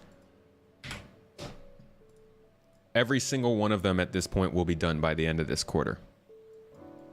So if you go all the way back, they've been working on it for a while, and I think what was going on is they used the Parallax rifle, which is the one that we were just looking at. This is, oh, I believe this is the Parallax rifle. Actually, it might have been, this is the Parallax rifle, sorry. So I think the weapon content team spent most of their time working on the Parallax rifle to create the actual effects and stuff. And then the rest of the weapons got made towards the end here. But I don't think that they're going to come with 318. I'm hopeful, very, very hopeful about it, but I don't think so. And this just says designing, creating the verified off-world laser technologies. That's it, not lightning. Parallax energy assault rifle, including asset creation, animation, and balancing. They also have an SMG, actually two SMGs, the Fresnel and the Quartz. And somebody also was on my stream the other day and they mentioned that they thought they saw something called VTOL Quartz. I think this is what they had seen, the Volt Quartz, which is another weapon. So the work on them is finishing soon, but that doesn't mean it's coming in 318. There's a possibility, but it's more likely this will come later, as we don't know anything about, maybe we can look up like damage types if they have something about that. There's nothing really to look up regarding the damage, so I don't know how that's going to go, but that's something they're finishing up some work on this month. And finally, 0G movement, which is right here. 0G push and pull. We've waited a long time for this as well. 91 weeks they've been working on this feature as well. These features, when people are asking like, why aren't they working on stuff? Why aren't they building stuff? It's all happening in the background. So they've been working on this since the beginning of 2021, probably on and off in some ways. Different teams have been hopping on. And this quarter, the work on it is supposed to be finishing. We don't really know much about 0G push and pull, how exactly it's going to work, how it's going to look, what it's going to be useful for other than saving oxygen. So, or not oxygen, but fuel. EVA is going to have fuel now.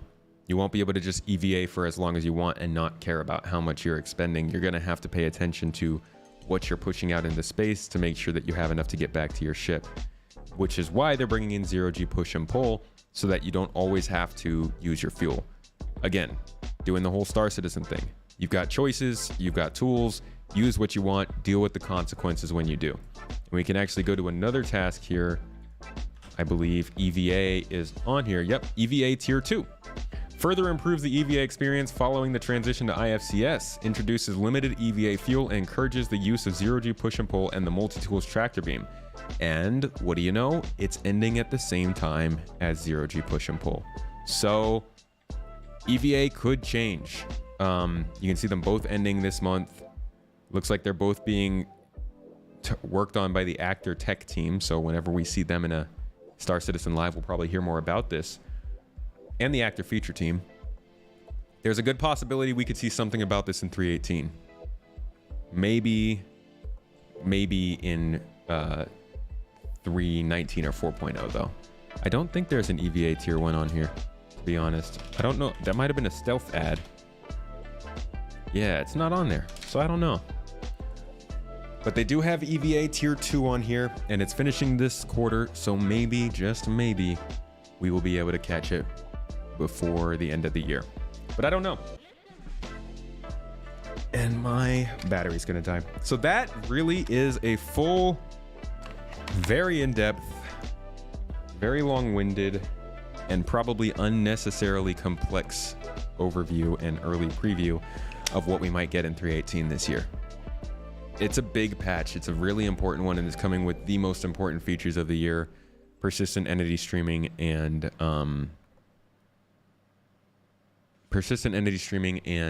Gen 12. Among that, though, there's a pretty wide selection of other types of content coming in that are interesting and exciting to see, and a lot of kind of iffy things that might be able to slip in as small, sort of just little bits of extra additions, EVA Tier 2, or improved interaction systems, or stuff like that. So keep your ears out, keep your eyes out, keep your ears in, but keep your eyes out, and keep an eye on the monthly reports, on the roadmap roundups, and in ISC and Star Citizen Live. And they'll probably be talking a lot more about these kinds of features, because we haven't seen much about Salvage, the Cargo Refactor, or anything like that this year in terms of video footage, and they did say they were going to cover it in depth. So yeah, that's it. What do y'all think? What do you think of 3.18? Is it worth jumping into? You think it's going to be too buggy for you to care about? What's the most interesting feature? Keep your ears out. Literally take them off and put them outside somewhere, because Chris Roberts is going to fly over your house and be like, 3.18 went to PTU. This is the craziest. Sorry, my humor is weird. A lot of info, but clear and good info. Glad to be the messenger. Only if it has the Merchant Man do you care. I don't think it's going to have the Merchant Man. In fact, let's look that up real quick. I have no idea where that is, but the last time they showed it, it did not look like it was anywhere near close to final art. Yeah, they've got some time left on it. Another 6 months, maybe. 5 months? I can't count. But a decent long while until the Merchant Man's ready. Nautilus release is what'll do it for you. You're assuming 3.18 will be too buggy, but 3.18.1 will be tolerable. I hope 3.18's not too bad. You uninstalled 3.17.2 due to the elevator glove? Bug? You've been waiting for Salvage for years, so you really hope 3.18 is stable enough to enjoy it. It'll probably be kind of rough, not gonna lie. The first bits will probably be iffy. But I think within a few months, maybe even that first patch, you will find something to enjoy with the Salvage. If the bugs are game breaking, you won't play it. Can we use the Reclaimer claw? Not the claw, just the laser. If you look at ship munching, munch, hip munching. One of my favorite activities at the local nursery home. Isn't it called ship munching? Where is it? Here it is. Vehicle munching. Implementing the ability to transform large chunks of metal salvaged from ships into refinable materials. This will use the grinder systems aboard salvage ships like the Vulture and the Reclaimer. This is when cutting tools will come into play, but that's not starting until this quarter, and it's going deep into Q1 of next year. So we won't be able to use the claw probably till after this, but definitely won't be able to do a lot of munching and stuff until next year. Typical patch cycle where big implementation don't work right the first time around. Yeah, I hope that this extended time of testing will help them, but they're cutting it close now. Salvage will be delayed again for sure. We should just sit on that expectation. Just don't disappoint. Do we get a normal star map in 3.18? Space sim game with so bad star map? It's no comment. Yeah, it's pretty bad. It's very bad. I don't think we'll be getting it. We did talk about it a little bit, but I didn't really cover it that much because the star map is honestly, I think it still has, oh no, look at that. So the scheduled work does end this quarter, but I highly doubt, I'm betting it's gonna be a Squadron 42 polish it up kind of thing in order to get it done for the end of the year or 4.0 next year. So I don't think we'll get a new map, rework in 3.18, but maybe we'll see a preview sometime in the next few months. I don't know. Question we've all been wondering, but too afraid to ask. When are they introducing fishing? The people want to know. You know, they do have boat parameters. So if you want to like drive your boat out somewhere, just imagine if they were like creation and support for a new vehicle movement simulation and movement type for use with boats or other aquatic vehicles and fishing. They just put at the end there.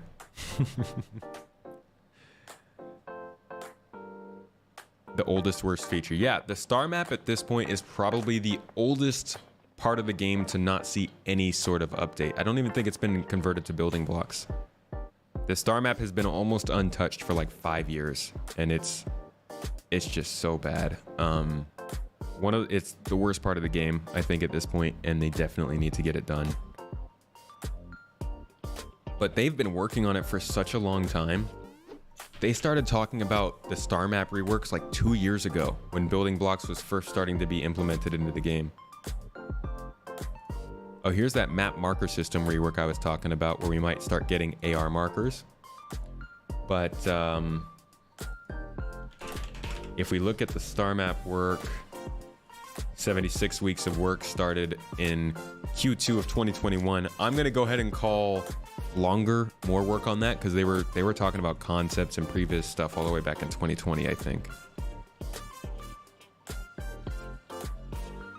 You feel bad for people who get so destroyed by minor disappointments that they can't really hope for things. Optimism, even critical optimism, feels good.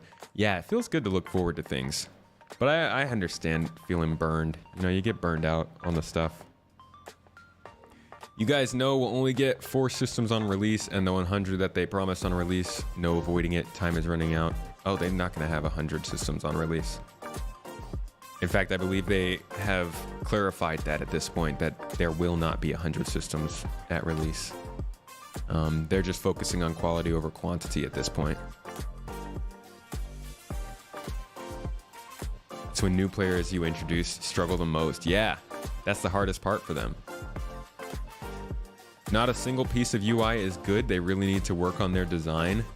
I think that's decent. I think it's a good starting point, but their stuff needs updates for sure. Yeah.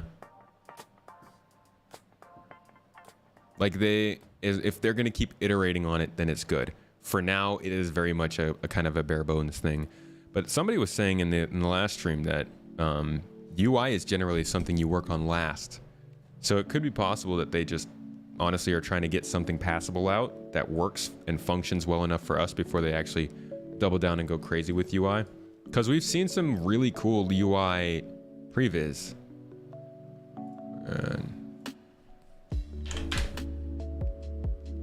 Like just looking at, oh Jesus, sorry. Just looking at like these sorts of previs shots of the HUDs that they're looking into working on. Ouch, that hurts. I also like the fueling UI. I think that's pretty cool.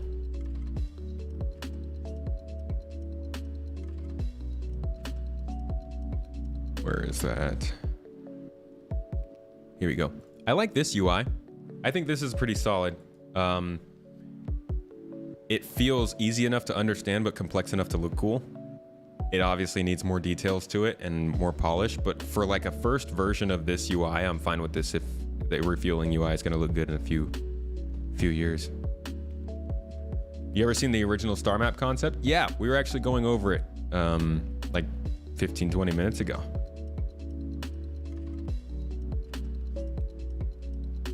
What constitutes a good UI?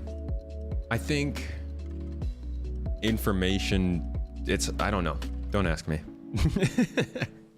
I don't know the answers to these things. People always ask me like, what's a good game feature? One that's fun, I think. You haven't seen the refueling UI and believe most players didn't?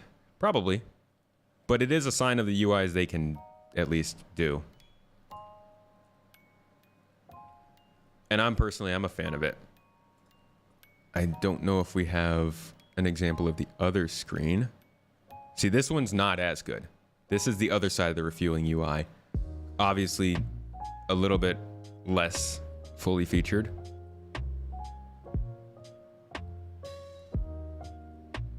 This is some more of the UI stuff. Here we go. So these are cool. These represent the pods on your Starfarer, and you can like decide where where fuel is flowing in and out of, and it works like you'd expect. So you can take it from one pod and put it in the other. You can take these from two pods and put it into a different ship. It's a pretty cool system, and I think the UI is fairly decent, but could always use some updates.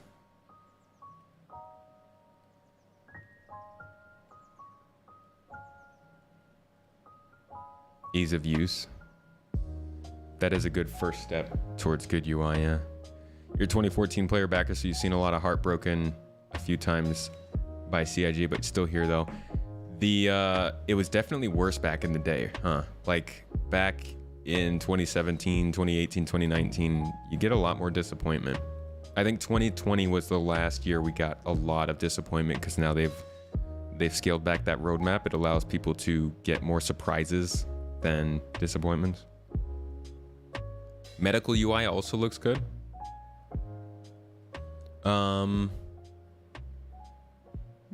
Yeah, it's cool. I can't speak much towards it. Thing is, so much is going to change, and UI is also about different UIs for different ships, at least for piloting, yeah. I feel like they should pause all development for like a month and focus entirely on getting a solid, refined product with very little bugs, then continue developing from there. But then they'd have to delay every feature by a month, right? Like, let's say they stopped development for a month. Look at all of the features that are in active development right now. Let's look at, where are we? So everything that intersects this dotted line is in active development, right?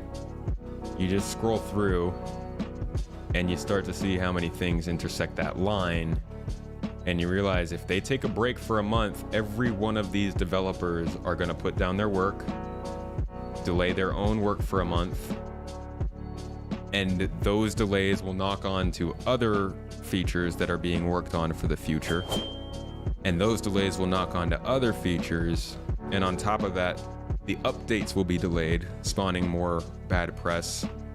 Features will be delayed. And then when that's all done, they come back into this nice, polished, well put together alpha, and then they start adding more features, and suddenly everything breaks again. And they have to go and fix all those bugs once again. So as much as it would be nice for them to stop adding things and just work on what they have already, that would probably end up killing the game.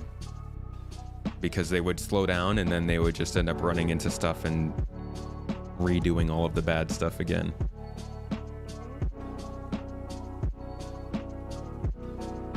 Everyone hates bugs. I think people who hate the hard work to get things done should wait for a 1.0 release.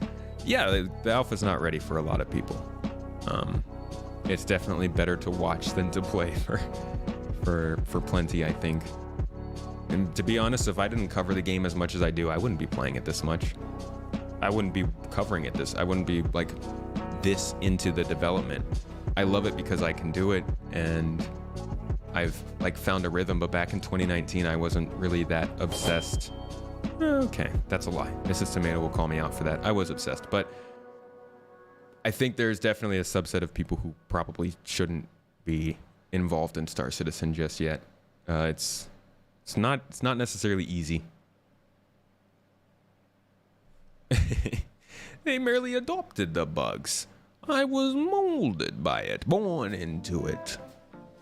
I was one with the bugs. I believe they outsourced the star map. No, they're working on the star map. It says on here the, was it the actor feature team or something? Yeah, Squadron 42 UI feature team, and UI tech team have been working on the star map. And they talk about it in the monthly reports too, usually under the UI team here. UI team continued development of the new star map. Yeah, I don't think they would outsource that just being such a major part of the game.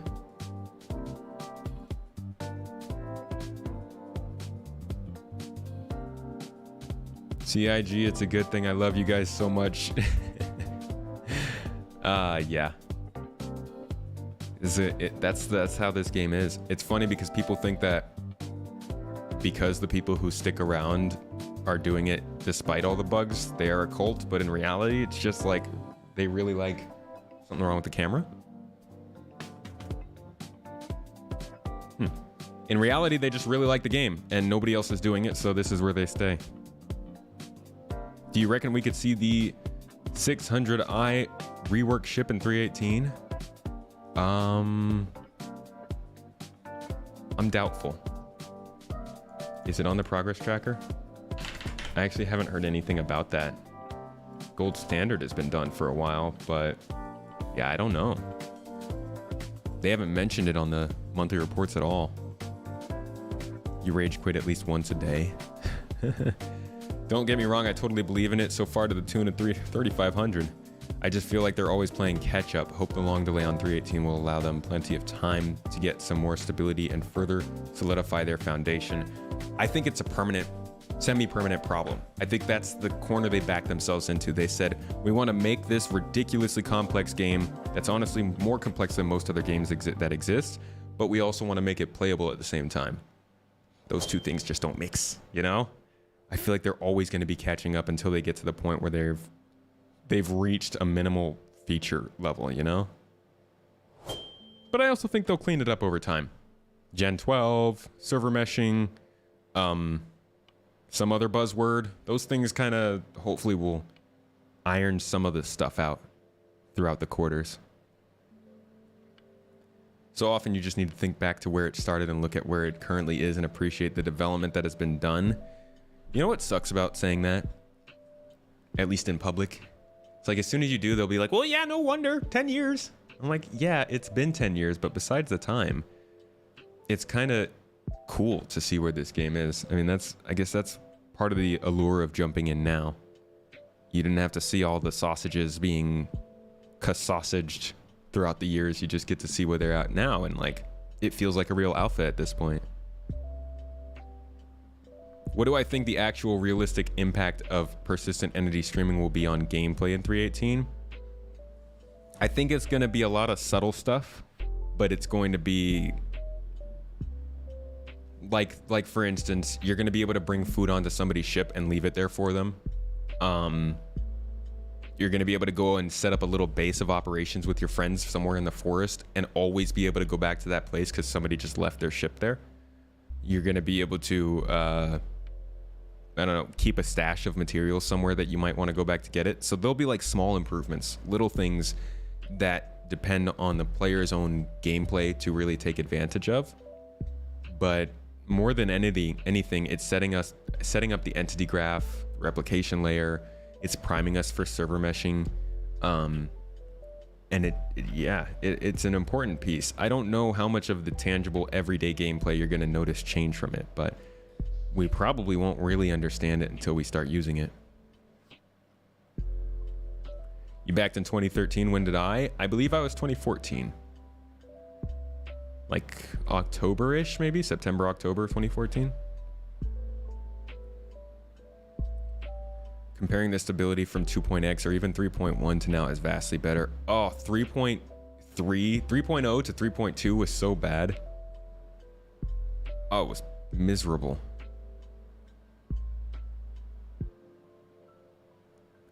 You have an idea? Think the PU could be stable build, PTU always on, and called dev version. Yeah, or like experimental or something like that.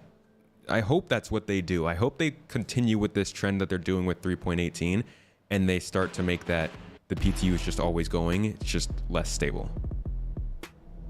That's a good idea, Frank. Stashing more items at Jumptown and keeping them over patches will be interesting. Yeah. Or imagine like just stashing a couple of ballistas in the area around Jumptown. Nobody's ever going to notice them if you keep them powered off and hidden. You could just drop in and have your vehicles ready to go on a mission whenever you want.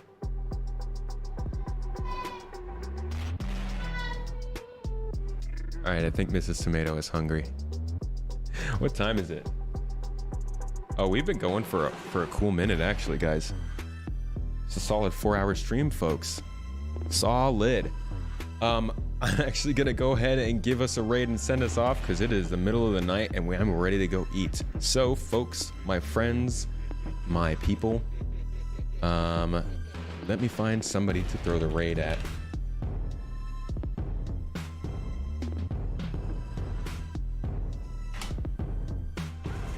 She's now dancing in front of my computer. How much resources you get, or how many explosives. Oh, what is that? I'm also hungry. Let's see. Let's find somebody to raid. Wasn't Leopard somebody I wanted to? Oh no, that's right. I already raided Leopard.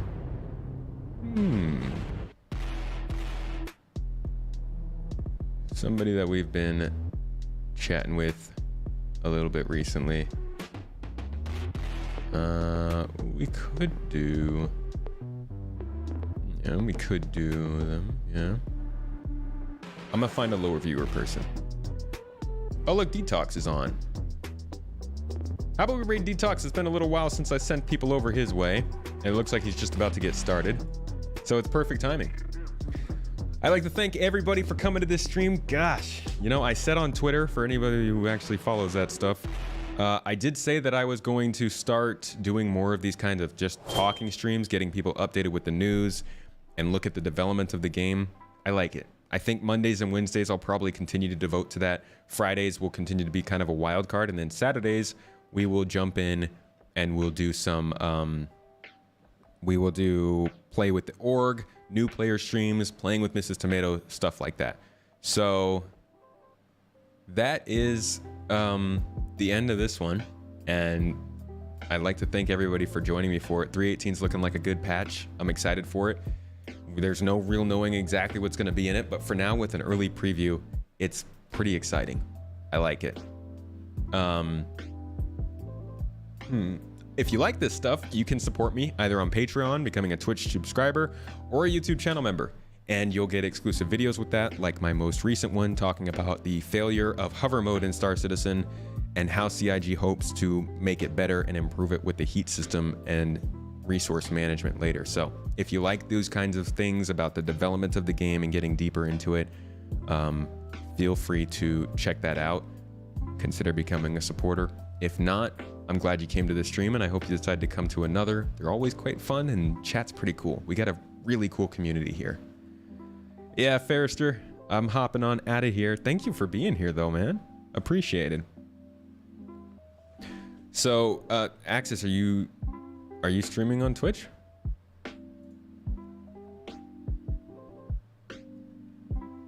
I could shoot you a raid if you're here on Twitch.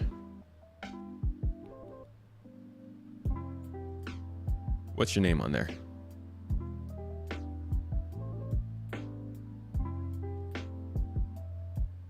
Wow, there's a lot of people streaming. Oops, sorry.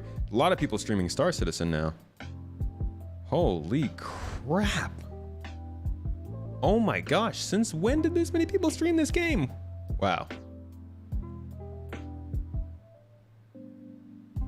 Well, I'm looking for you, buddy. What name should I be looking for? Cause I gotta send the raid out. Just give me the name on Twitch and I'll do that real quick. Otherwise, folks, once again, I appreciate y'all coming here.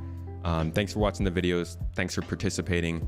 Make sure to sign up for that 400i giveaway. It ends this weekend. Exclamation point giveaway will make it come up. Check all those little boxes. Oh, did we pass our? We did not pass our goal today. Okay.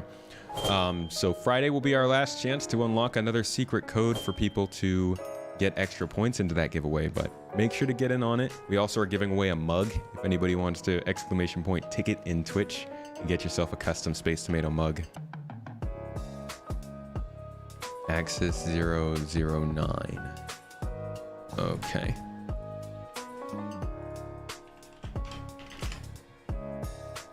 I don't see it on here.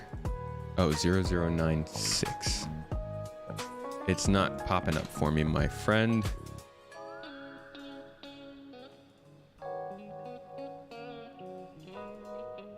I'm sorry, but it's not, it's not on my screen. Like when I look up the channel, there's no raid option. We will try this one again, my friend. We'll try this one again, but for now, I'm gonna send you all on to the good old, what's it called? Detox. Shifty, thank you for gifting out that membership. It is the Twitch subs that we were looking for, but you know what?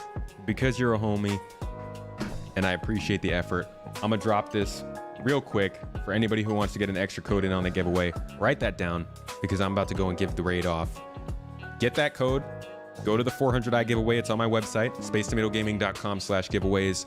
Make sure to put it in on there and you'll get a couple extra points over everybody else to help you win that luxury touring ship.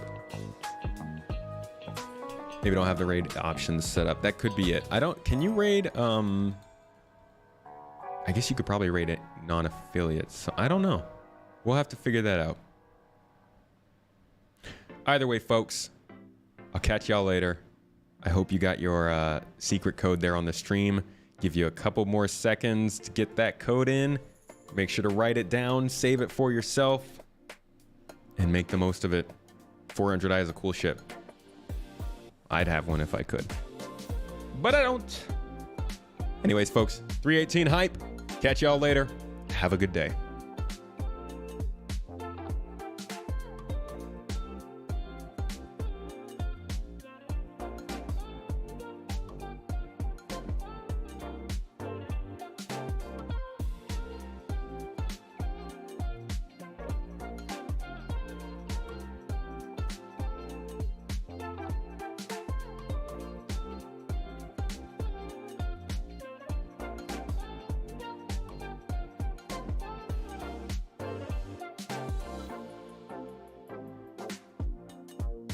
Yeah, sorry, Axis. I'm just doing a quick scroll through again to see if I can find your name on the directory, but I can't find it right now. I'm sorry. We'll have to hit this up another time.